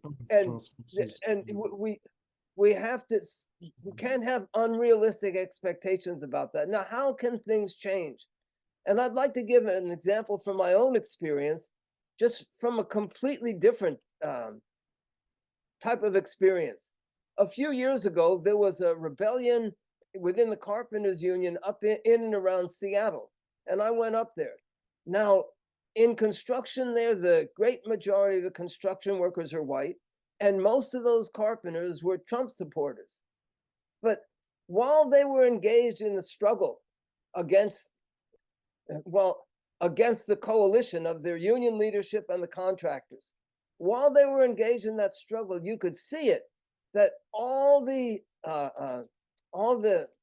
reactionary ideas that they held tended to be pushed into the background, and a bit of clarity started to emerge. You could just see it. And then when the struggle receded and in fact was defeated, you could see the reactionary ideas start to come back to the fore. So that was the point that I was trying to make in the end, is that whenever, if and when a movement of the working class starts to develop on a significant basis, that will be the basis for a regeneration of the socialist movement. And it doesn't mean that we don't try to struggle now, but we, my point is that we shouldn't get frustrated and, be beating our heads against the wall out of, with that. Also, I want to make one point, 2 points that Megan raised. One is about Russia, And I had a whole section in my presentation about Russia, but excuse me, Africa. But it just would have made it too long. But she's absolutely right about that, because both Putin in one way and Xi in China in another way are making major inroads into Africa. And Putin, there's the Wagner Group, and then also they have concluded a whole series of quote information sharing agreements between major news outlets in Africa and, for instance, RT and so on. On the issue of Iran, and this is my last point, is I think that Iran, the revolution in Iran, is in some ways the key to, or can be the key to, the whole situation in that whole part of the world. Mainly for one reason, and that is that in that whole part of the world, there's one working class and one population that has a very deep and extended experience with Islamic fundamentalism, and that's Iran. That's the people in Iran. So as a movement starts to develop, I think that, you know, they would be largely inoculated from that influence. And it will be that inoculation and an independent movement of workers against all forms of ethno-nationalism, including Islamic ethno-nationalism. I think that's the key to unlocking the situation in Israel-Palestine also. So those are the main points that I would like to make. Okay, Tom. Yeah, excuse me, just having a moment with Zoom. Sure. Yeah, two super quick points. One is just some more a question to John. Like, when you talk about the degeneration of the socialist movement, I suppose my question is, like, degeneration from when? Like, you know, when was it actually good? Because, like, you know, thinking about, you know, even Ukraine, you can go back to, like, you know, the Holodomor. I mean, what was the position of the Communist Party of the USA on that, for example? Like, and was there ever really a time when the socialist movement, like, say, at least, like, since 1917 and the advent of the Comintern and the influence of the USSR over the international politics of the global left, has there ever really been an internationalist left? And my other point is just, you know, just because John, like Megan, raised the influence of Russia in Africa, I want to expand on what I said earlier about Ukraine in the context of Sudan. And you know, just to be really aware, like, if people are engaging with the Sudanese solidarity movement, I was on a Sudanese solidarity demonstration here yesterday in London. It's not necessarily something that everyone will bring up, but people who are engaged with that issue will be aware that Ukraine has sent special forces to fight on the side of the SAF, right? And may also have been training them in the use of drone tactics. There's some reporting to the effect that the drone tactics of the SAF have improved, that they reflect modalities employed in Ukraine. I haven't seen any sort of, like, you know, absolutely locked on, this is definitely what is going on reporting, but it's definitely a suggestion that's out there, right? And in the areas that the SAF has taken over recently, which some reporting, including, for example, the Wall Street Journal says may be in part attributable to this training from Ukraine, there have been war crimes, right? So, yeah, someone's asking, is the RSF extremely tight with Kremlin? I mean, the RSF is kind of more, is more aligned with the Kremlin than the USF to an extent. The Kremlin is playing both sides, but the Sudanese revolution and the global solidarity movement is extremely anti-interventionist, anti-militarist, extremely a plague on both your houses vis-a-vis RSF and SAF. So, you know, just to say, if the Ukraine Socialist Solidarity Campaign is going to be making propaganda about this, we need to be open to a conversation about what is the involvement of Ukraine on the side of the SAF in Sudan, and what do we say about that, right? We can't just look at it solely like Africa is solely just like a kind of propaganda point. It needs to be kind of worked through as an issue. Yeah, at least in Sudan. Thank you. I think I'm going to call on Megan, and then I'll come back to John, because John, do you want to answer Tom's question? address what he said. Yes. Yeah, okay, but go ahead, Megan. Well, I was gonna say, John, go ahead and answer the question because I'm probably gonna take it a little somewhere else also. Okay. So should I go ahead then, Cheryl? Yeah. So, well, in the first place, just to respond to Tom, of course, you have to be concrete about Africa and not just some general propaganda. That's a given. On Tom asked, at what point did the degeneration start? I don't know. It's such a complex question, issue, and it's it's like saying when a river flows into the ocean, at what point is it the ocean? And in fact, a river at times, if there's a mountain in the way, will flow in the opposite direction, away from an ocean. And so you can't really. It's a very complex process. And if you look, every country is different. If you look in the United States at how a workers' movement and a left movement developed, it developed with all kinds of confusions and steps forward and steps backward, going all the way back 120 years and more ago, back in the very beginning of the 20th century, and in fact, the late 19th century. So, and I mean, I think all you can really say is what were the major influences in the degeneration of the socialist movement. And I can speak obviously with most familiarity about the United States. And of course, Stalinism was a huge influence in that, in my opinion. But even before Stalinism arose, there were huge confusions, for instance, in the early Communist Party. And a lot of those confusions were in the process of being cleared up. And then Stalinism intervened and reversed it. So I don't think that you can, the whole question is one that merits a lot of discussion. And incidentally,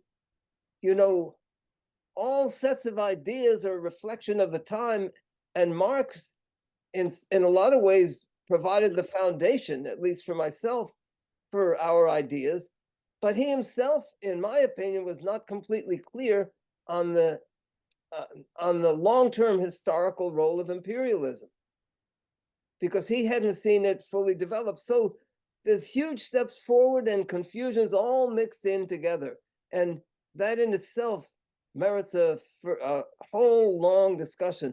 I'm going to post in the chat an article that I have, which is really a presentation that we had, or a series that we had back at the beginning of our formation on fascist ideas on the left, which in my opinion traces a lot of those confusions in relation to the movement in the United States.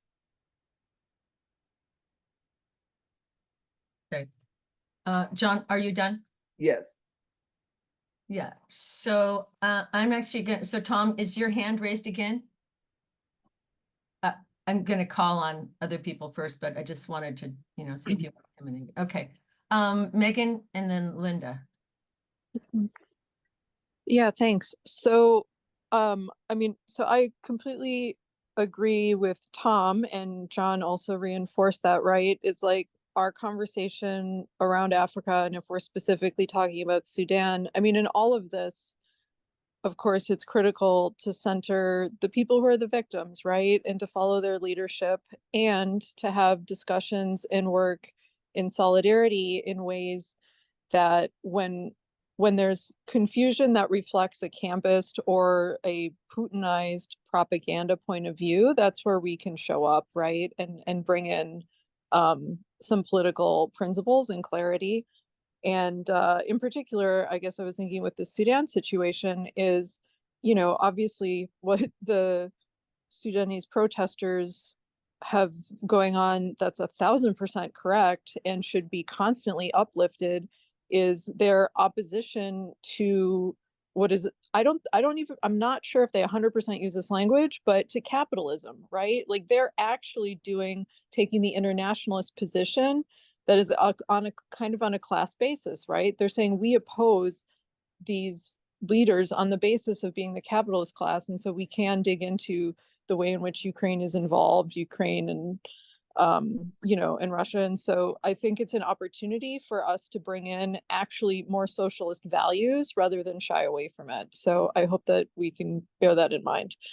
The other thing I wanted to kind of underscore, which I know is really the point of this talk today, is as much as, there are people who just have genuinely bad takes, it services Putin to deny the existence of propaganda, right?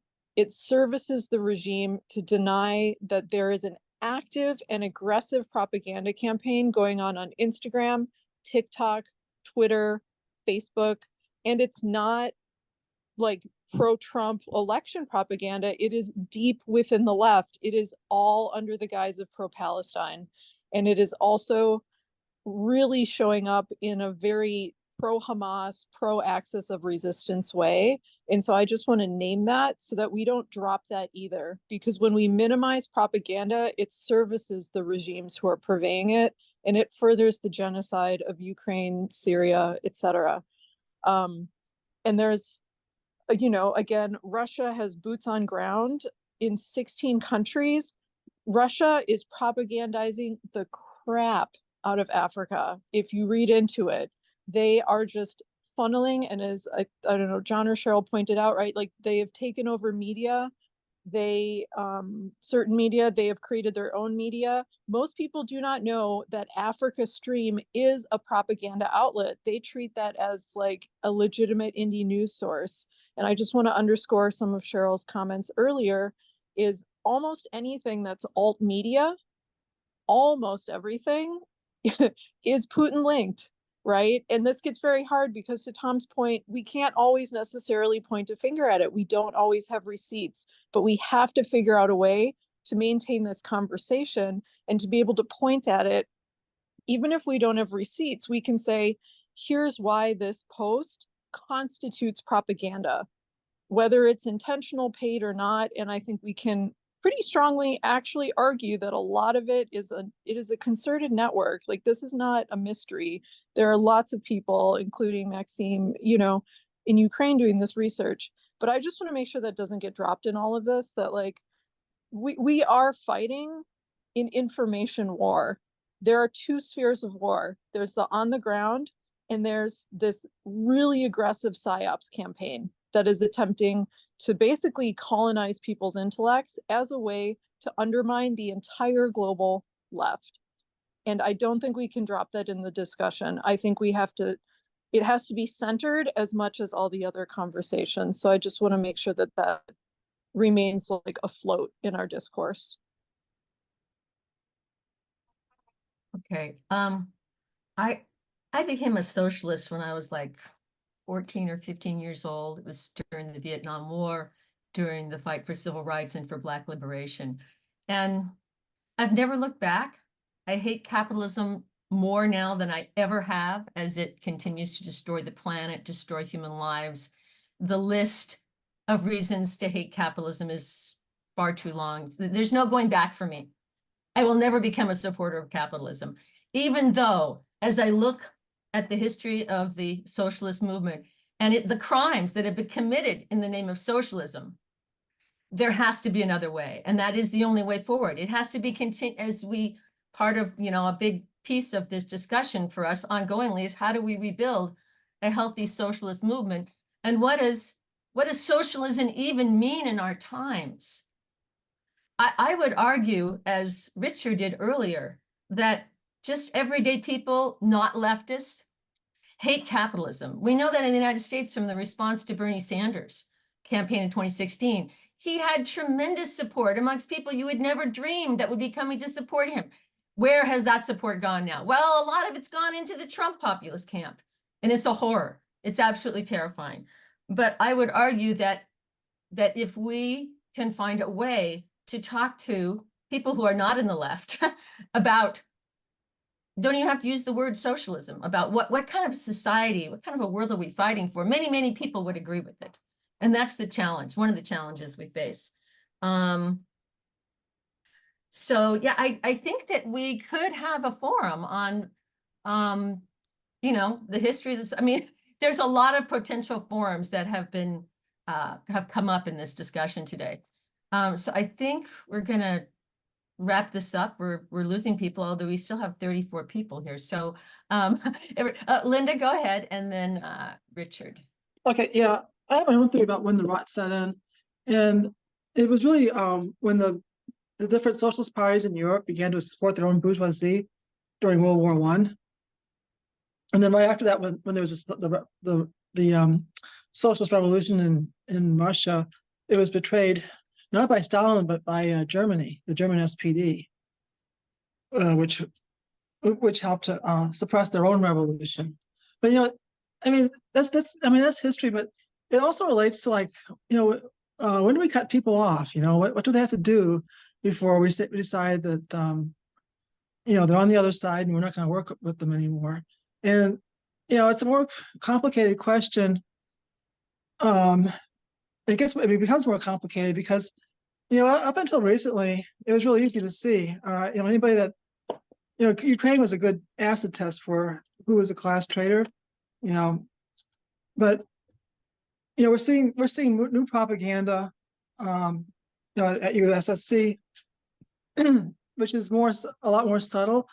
It actually concedes that the Revolution of Dignity wasn't a coup, and you know, there's all these other, you know, barking crazy Russian propaganda points, you know, aren't really true. But it'll say, but one thing they'll all say is that, well, you know, Ukraine, you know, NATO actually did provoke this war because they let other countries that were threatened by Russia join NATO, so they wouldn't be threatened anymore. I mean, that's not how they put it, but I mean, it's pretty much what it boils down to. I mean, they still cling to a couple of the less crazy sounding and easily refutable talking points. And I just think that, you know, in some ways it's a sign of weakness, you know, that they're having to walk back some of these more obvious propaganda points, because the results, you know, the events in the real world, you know, in the Ukraine war, have made them look really stupid. Have made people pretty much start dismissing, you know, people that, you know, the tankies that say these things, because it just doesn't ring true. But you know, they're always adapting, and you know, there's people that can be convinced, you know, that can be influenced by reality and facts. And you know, those I continue to work with. You know, there's a lot of them, but there's also a lot of them that aren't convinced by facts.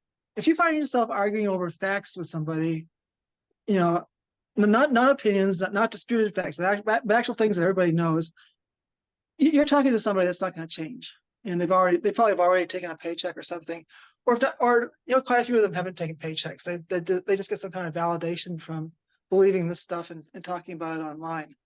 But that's, you know, that's really all I had to say. And you can waste too much time with these people too, and that can be just as fatal to the struggle as not paying. You know, because it takes your attention away from people that really need it, like the, you know, Iranian women and their allies, and Syrians that are still fighting, you know, the revolution, are still getting bombed by Russia. I mean, we got to have priorities here, and that's my position. Okay, Richard. We've got the crown jewels when it comes to the climate crisis, because if we achieve sustainability, it's going to look very much like democratic socialism, because of the extent of change that's needed to achieve sustainable. And this is a point, of course, that the Green Party completely missed. That's a separate issue. But I think we can be, you know, very bullish about the value of socialism when we talk about the climate crisis, because I'm really surprised that socialists don't talk about democratic planning of the economy, you know, at all levels, from the local to the global level, because we're not achieving sustainability and we're dying as a species without those sorts of mechanisms in place. So we are hugely relevant in that respect. Okay, thanks. Just thought I'd chuck that one in. Okay, we've got it's either some kind of democratic emergency command economics or extinction. That's the choice with the climate crisis. Talmadge.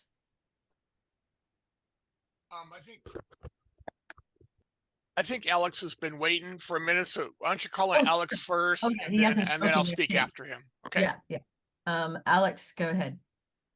Yeah, I mean, I think ever since that past USSC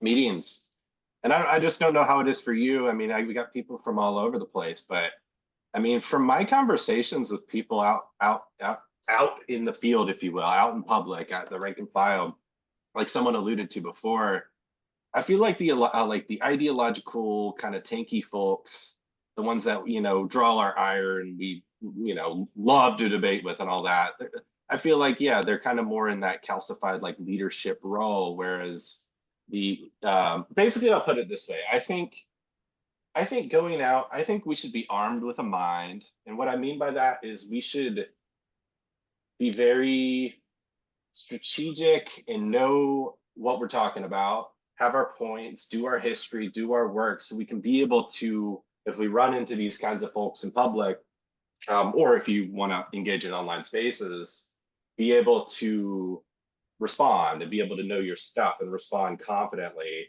I think that's important. But I think the most important thing in my observations out with people is like, most of you are just like rank and file people. You go to a rally here in Portland, Maine, where that's where I'm from. A lot of those organizations leading that is like PSL or DSA and those kinds of organizations. And obviously people in leadership and that are a little bit more like ideologically leaned in the tanky variety. But like talking to people out, the rank and file people at those protests, I've talked with people about Ukraine and my own personal experiences too. And like talking about just like Ukraine solidarity and what's going on, and people, it resonates with people. I think you'd be fully surprised. Like I was surprised just talking to rank and file people out there about solidarity for Ukraine and like what's going on and humanizing things and saying like, hey, this is still going on. People are being bombed. Families are being destroyed. Kids are being deported, and going through what's going on and stating it. I think I've been thoroughly surprised, basically. So basically what I want to say is I think there's a big mass of people we can reach out there in general. And I think when it comes to the ideological tankies, arm your mind, read history, do your fucking knowledge, do your fucking work. And, if you win the debate, great. If you don't, whatever, but at least you tried. Okay.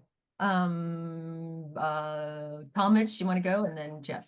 Yeah, let's make it quick. I'm going to echo both what Jeff was saying in the chat, but also what Adam was saying here.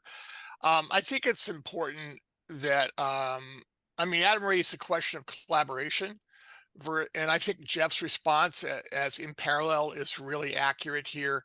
And the example I've used in the past when I work on homeless issues and housing issues, I've worked with the Catholic workers, for example, around the issue of homelessness, and we were comrades on that issue, but I absolutely dead set opposed them on their abortion issues, and they knew that. So I think, it's not just we agree to disagree. We had clear ideological and spiritual differences between us, but we also knew that in order to get homeless action, we had to collaborate in order to accomplish a goal. And so I think in this sense, it's really important to both be clear about what our intentions are, what the intentions of the other groups are we work with, and to be able to say what's really important here is what is it that we want to accomplish? What are our goals? Where do we want to go with this? And I think that should be first and center. So I think that while I agree that it's important to criticize the leadership, rather it's Code Pink or anybody else, and heaven knows, and John knows this, I'm active in this as well as he is. But I also think it's really important to pay attention to the rank and file and figure out how do we communicate to them that we understand their concerns, where they're coming from, and we offer a clearer analysis that is actually not only superior to it, but actually makes them happy, as opposed to feeling like it's always a constant war and struggle. One of the biggest challenges I've had here in California is people just get turned off. They get tired of the critique. They get tired of the negativity. They want to go curl up in a blanket somewhere in their pillow. And many of us who maybe fight the fight have been used to this for so long, we kind of got inured to it. But most folks just want to go watch TV or something. And not because they're lazy, but because they're just confused and exhausted and tired. And so we have to offer them a better vision of joy, of happiness, of love, of compassion. I'm sorry, but we really do, rather than the constant fighting and bitching and moaning and groaning, because I can tell you, I've heard it from friends, it drives them away and alienates people faster than anything I could think of ideologically. So we have to pay attention to the emotional aspect of this organizing as well. I think Jeff, I'll let Jeff speak next, but I think he would probably agree with me on this from his experiences as well. All right. So my urgent comment was Richard Finnegan opened the comments with a very astute observation that we need to start creating our own think tank structure, our own journals. But I do want to take exception. I think that his last comment leaves him wide open to become a poster boy of the far right opposition to climate change awareness, because in the United States, the far right is claiming that climate change is just a lie that was invented by socialists and communists. So I think that we need to be very nuanced how we do point out that, yeah, as a matter of fact, socialism would address climate change a hell of a lot better than rampant unregulated capitalism. But let us not forget, John Maynard Keynes actually kind of synthesized the Marxist critique with neoclassical economics. And the point is that regulatory environment could go a long way to addressing climate change. Now, Richard may not agree with me on that, but if we maintain that point, we can simultaneously advocate for socialism, but not fall into the trap of acting out the Fox News fantasy that climate change is just a common thing. Just briefly on the other points, Tom Dale made put it very succinctly. We need to be careful of who we are accusing of what. And there, as Linda Mann pointed out, some of these folks are in it for the psychological benefits. That's not the term Linda used, but that's how her point. They're not necessarily meeting Russian men in trench coats in Central Park and receiving, bags of cash. And when we start throwing around the accusation, a Russian asset, this person's a Russian asset, and then Max Blumenthal was saying that we're assets for the, and it just becomes a name calling contest. So right on, I think we made a lot of progress. John Ryman has refined his very important point that we need to be very careful in the Palestine context of not falling into the trap of overlooking the indiscretions and proprieties of, and we need to be very curious what's going on with Jody Evans without falling into the trap of Marco Rubio's anti-communist neo-McCarthyism. So there's a very tight rope that we're walking. I think everyone here is aware of it. I think we've made a lot of progress collectively, and that's great. I salute everyone, and it's great to see a lot of the new voices. And that brilliant titled film, This is Gay Propaganda. It's a pleasure to meet the director, the producer of that brilliant piece of work. Thank you all. All right. Thomas. Thank you. Let me lower my hand first. Maybe one thing that is maybe a detail thing, but which I haven't heard yet in the discussion is the question of timing. So many times when I go to a specific rally or a specific cause, yes, I can try to shout something else, but very often that's not the place to go because I can actually take away energy that it needs to be built. So I understand people's reluctance to give even more energy to something else that they feel is outside of their particular radar, whatever that radar is.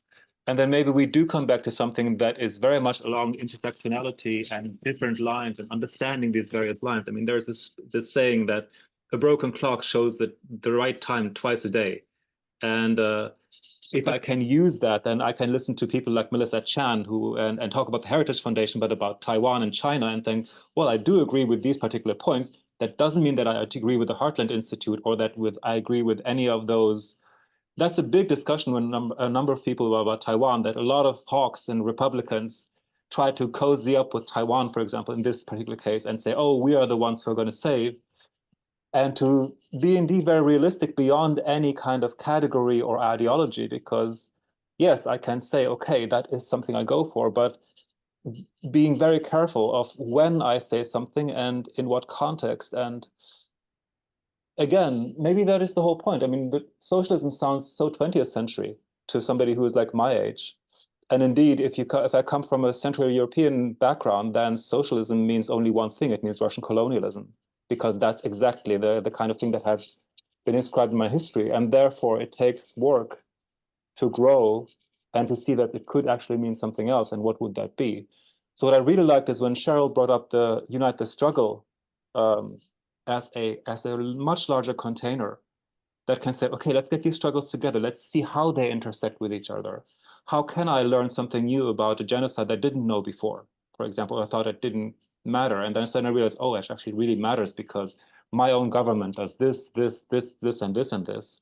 And therefore get out of my isolation and know that, oh, I don't have to go to every rally because somebody else goes to a Congo rally, somebody else goes to a Palestine rally. And as long as we keep bringing these struggles together and say, okay, it takes many people and many perspectives, then some of them could be Catholics and some of them could be Republicans, but at least we know where the intersections are and where actually we can say, okay, that's something I really go for at that moment and at that point and at that time. Thank you. Okay. I'm going to call on myself and then Rachel and then give John the last word here. I just want to make some concrete suggestions for organizing that we have been working with.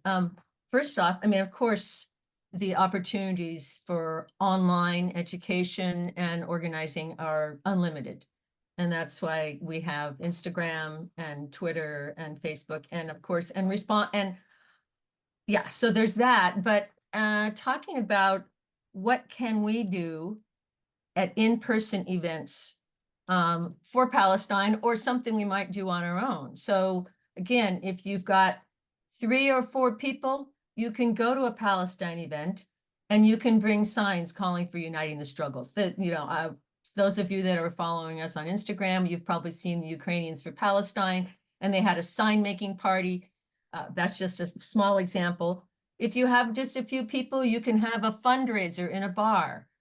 And LGBTQ people for Ukraine and Palestine, for example, demonstrating solidarity without even addressing the question of Russian propaganda, just like we support these struggles. I also want to talk though about, so I saw that Adam Weissman, who's been he's here. You're still here, Adam, somewhere, I think, yes, he is, who's been very involved in Ukraine solidarity, but also Palestine solidarity work.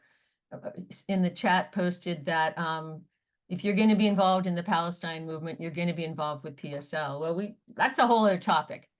And I don't know if we'll have time for Adam to talk about his own experiences, but we cannot be involved. You cannot have a conversation with people without talking about who PSL really is. There's no hiding that. I mean, in the situation we're in now, we couldn't get a speaker. There is no way that any of us who have the perspective that we have would be allowed to speak at a mass Palestine event.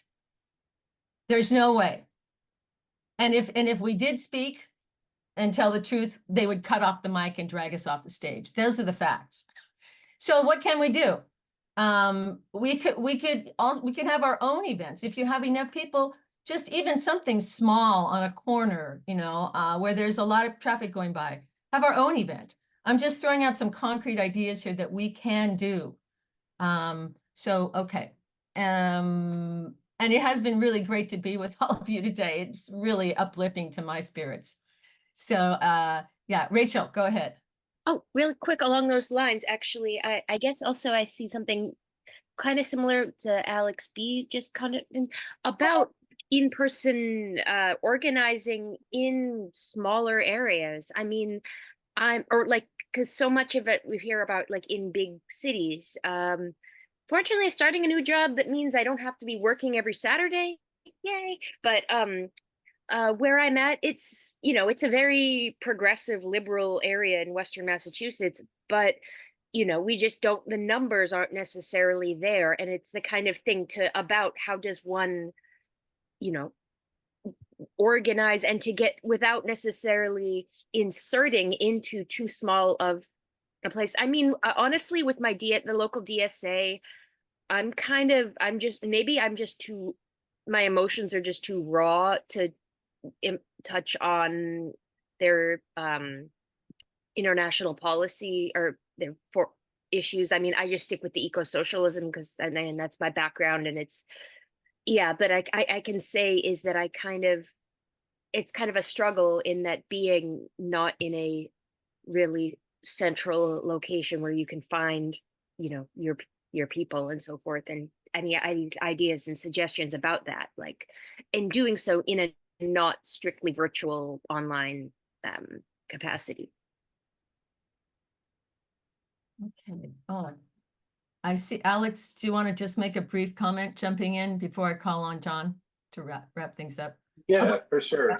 Okay. I ditto that, Rachel. I feel like where I live is a pretty small area, and I've asked people in my life who are generally kind of on board with stuff. I just think a lot of people are busy, or maybe they don't have the passion and the to do this activism with tons of activism in other areas. So it's kind of hard to find really people to join in on this, because I want nothing more than at least have like 2-3 comrades and people to go out in Portland, Maine and do some of this work, whether it's, you know, some Palestine rallies and Ukrainian support or tabling or whatever. So if anyone knows any contacts, Maine, Portland, New Hampshire, let me know. I would love that.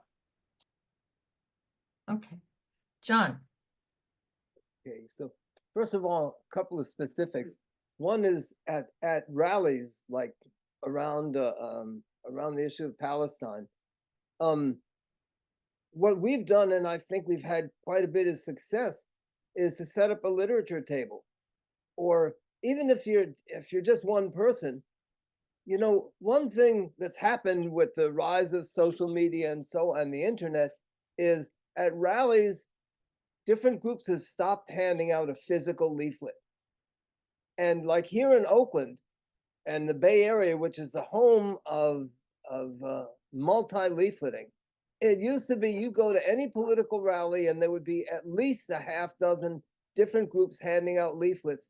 And the result was that 98% of the people wouldn't take any leaflet. And of the 2% who would take it, 50% of them wouldn't even read it. Now, I've been to many events where we're the only ones handing out a leaflet, and at least 3/4 of the people take them. And of those, you can see a lot of people read it on the spot. So when you're not going to get to speak at one of those rallies for Palestine, most likely, but that's a good way of finding people. And, you know, and then if you see somebody reading it, just go up and ask them, well, what did you think of this? And you can get into conversations and make connections in that way. And the USSC has put out a series of different leaflets. We'd be happy to, you know, if anybody wants to contact us for ideas for a leaflet or to use one of our leaflets or whatever, we're happy to work with any of you on that. On the issue of DSA, I was pretty active in my chapter of DSA here.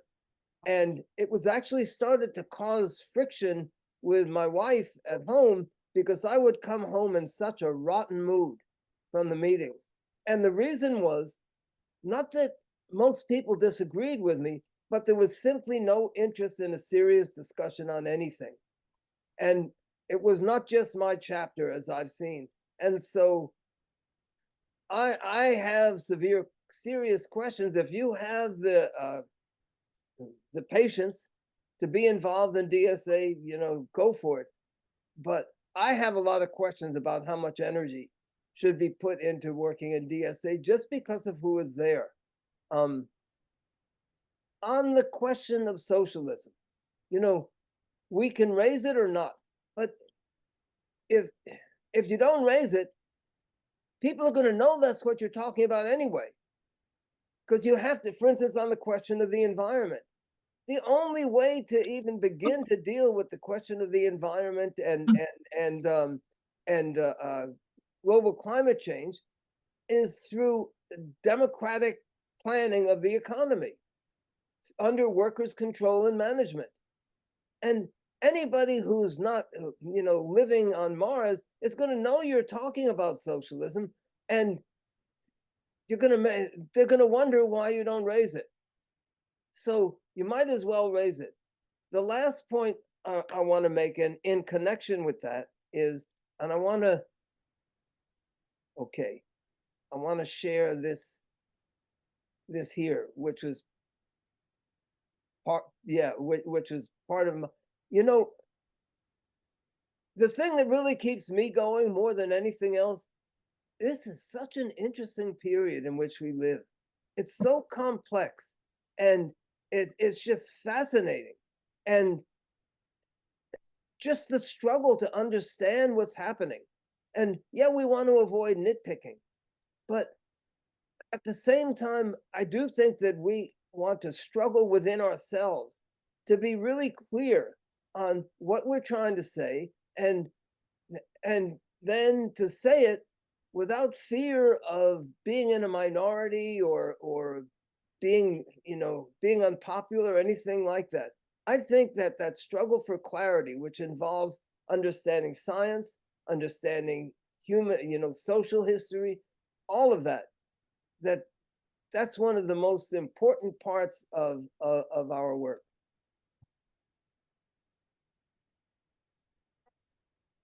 Okay. Well, I think we're going to just open this up even further. Open it wide open for anybody else that wants to jump in here. I'm going to put Adam Weissman on the spot here because I know you came late, Adam, but you have some things to say and some experiences to share that I think are very important about your work in the Palestine movement and about PSL. So I hope that you will talk about that a little bit, because you said in the chat, I don't have a good answer to this. So yeah. Fair enough. Yeah, so it's just it is very hard to particularly if you're working in a big city, but even if not, it is extremely hard to do any organizing on Palestine at this point without finding, before you know it, PSL is part of it. I mean, unless you're doing things just as a singular group and not doing any coalition work, it becomes almost inevitable.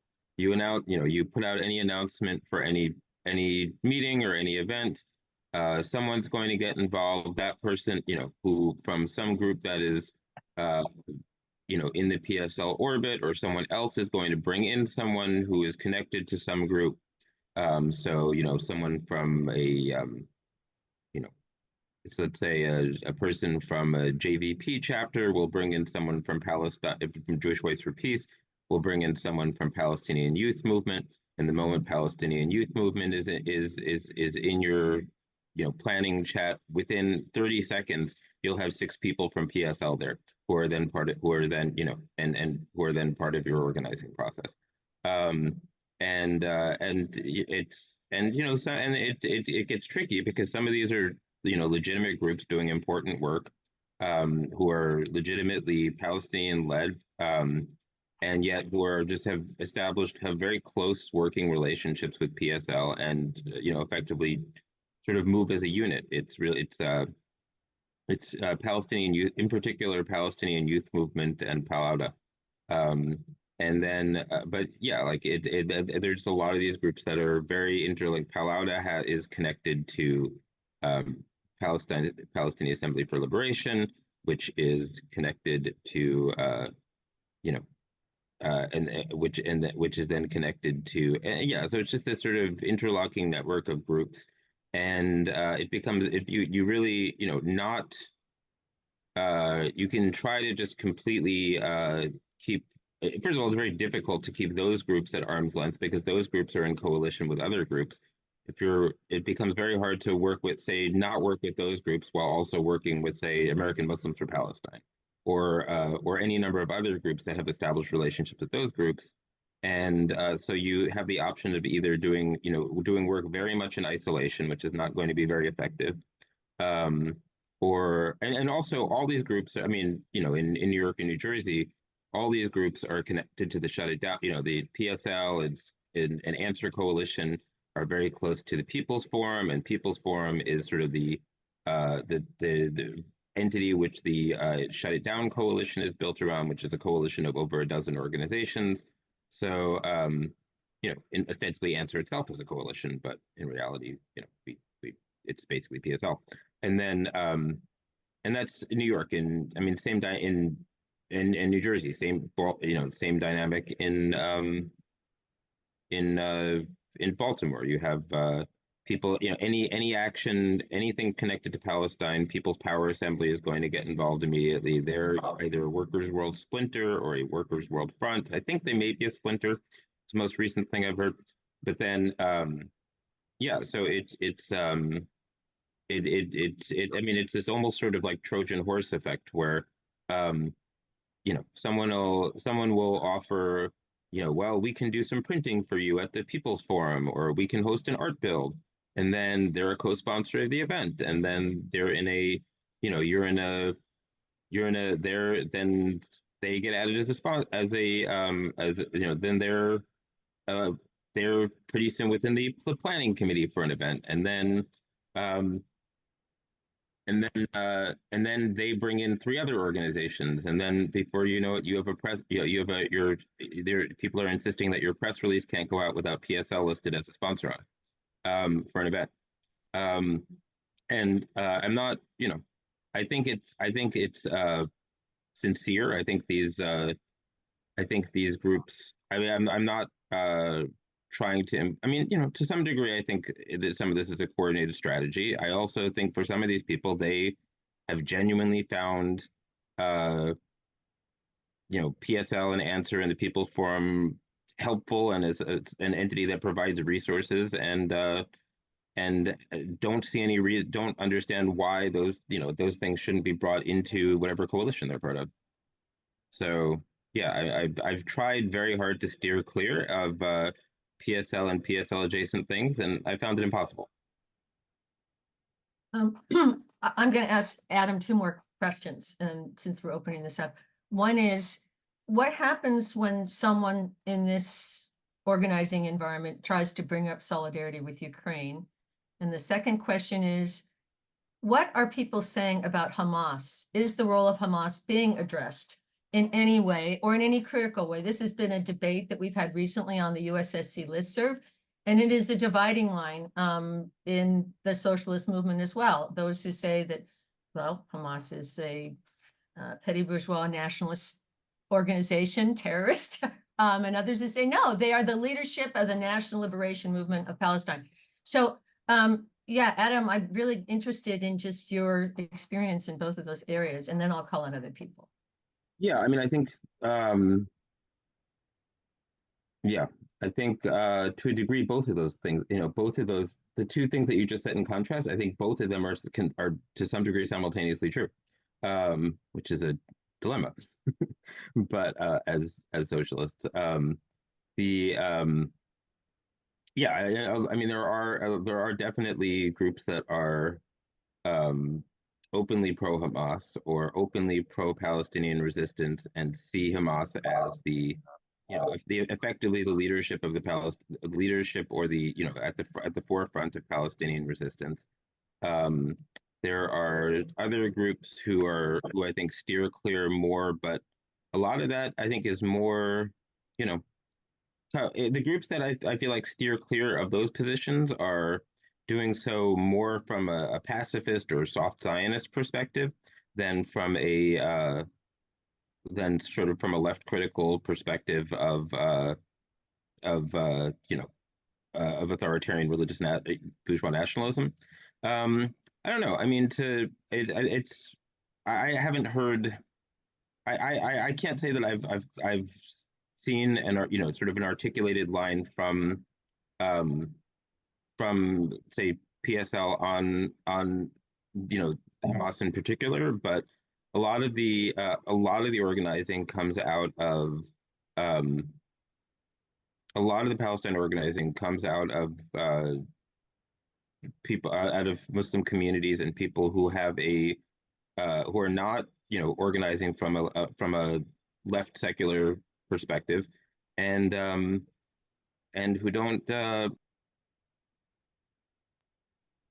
see who don't who do see Hamas as the leadership of the resistance, who I may be going in circles, but I don't I mean I think I don't know in terms of where that leaves us as a left.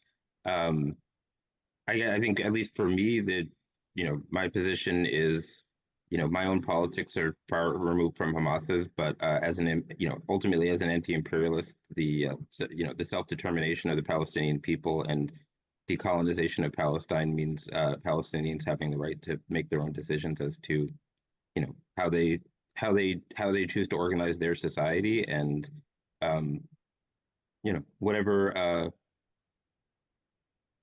and sort of being responsive to the immediate moment, rather than, I mean, there's not, I guess I don't see at this point much it doesn't seem like we're in a moment where sort of far-reaching visionary of anything has a great deal of usefulness. I mean, just sort of extricating from the immediate crisis seems more salient, and it's hard to have substantive debate. It's hard to really make much space for I think in this moment within Palestinian society about sort of there's not which way forward when people are just trying to deal with the basic crisis of not dying on a daily basis. So I don't know. This is more of a ramble than an answer, but I don't know if it's particularly helpful. But Yeah. All right. Thanks, Adam. Thank you. Linda.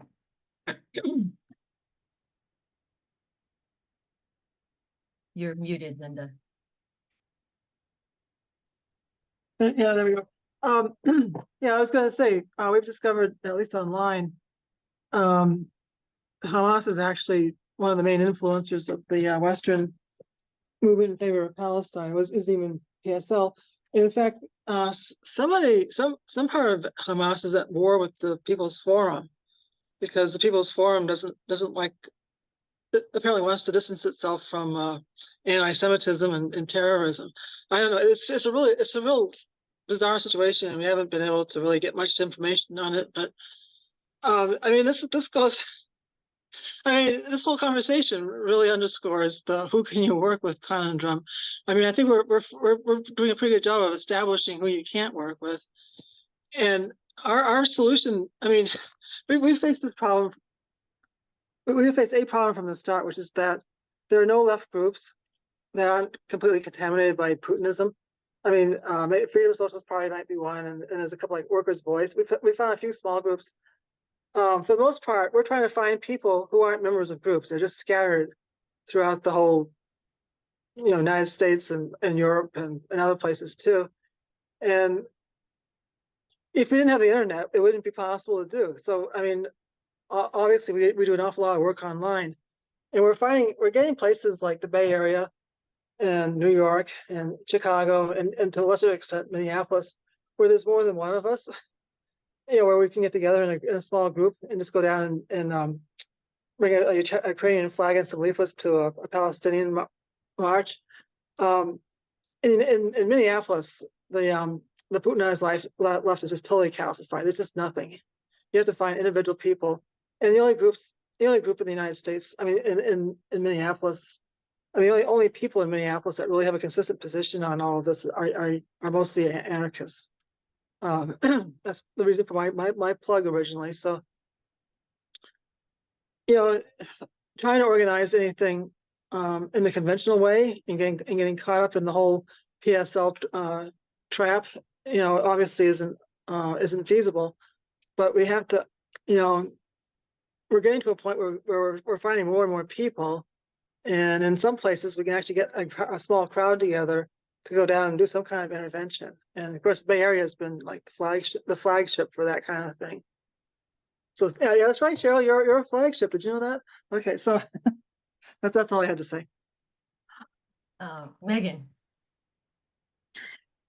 Yeah, so a lot of thoughts. I'll try to make this tight and tidy.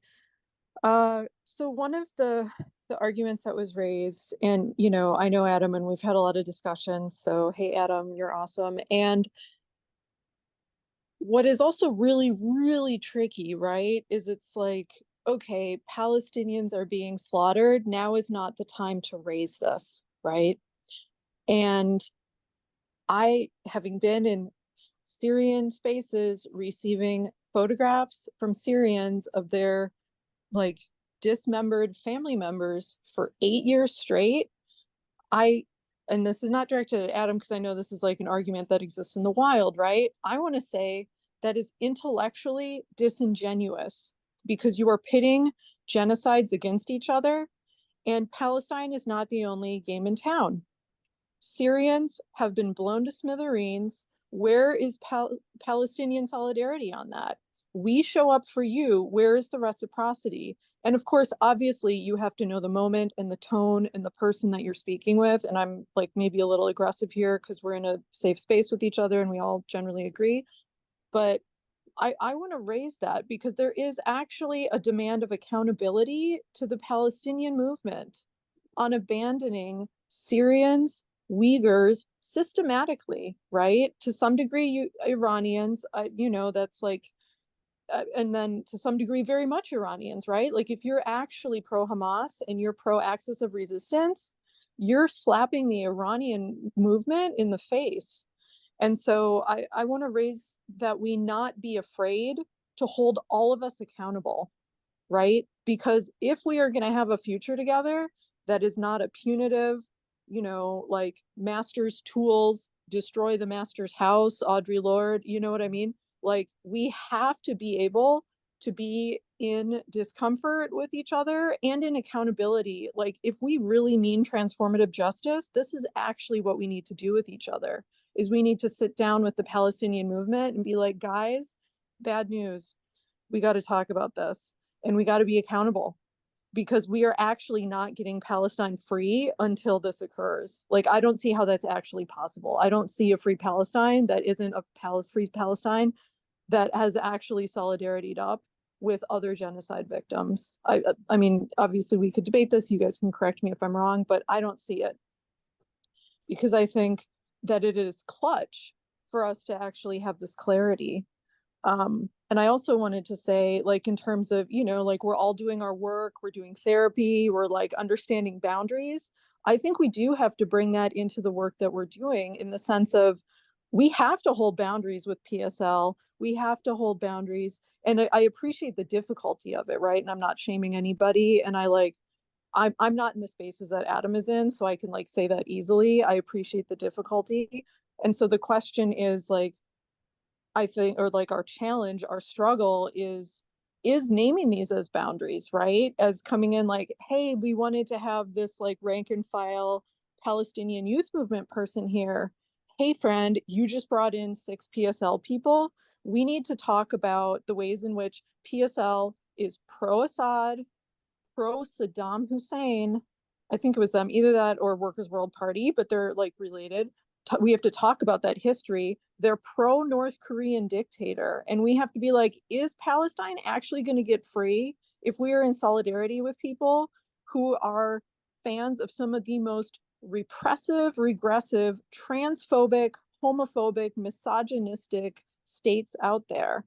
Is Palestine really going to get free with that? Like, again, it's like, how can we do that? And I appreciate this is the hard part, right? This is why we're here in this and all of this, because just like dumping that on people in grief is not the way to go about it. So it requires a real social sophistication to understand when and how we can have hard conversations. But I at least wanted to name that, because avoiding the hard conversations is at the expense of Syrian families' bodies. It is at the expense of Ukrainian families. It is at the expense of Uyghurs being sterilized and forced to marry Han men, right? So I just want us to understand what the cost of silence is and really take this seriously. That's it. Thank you. Question, should I continue recording this? I think you can stop. Okay. Yeah, for sure, yeah. I'm gonna call on Nick.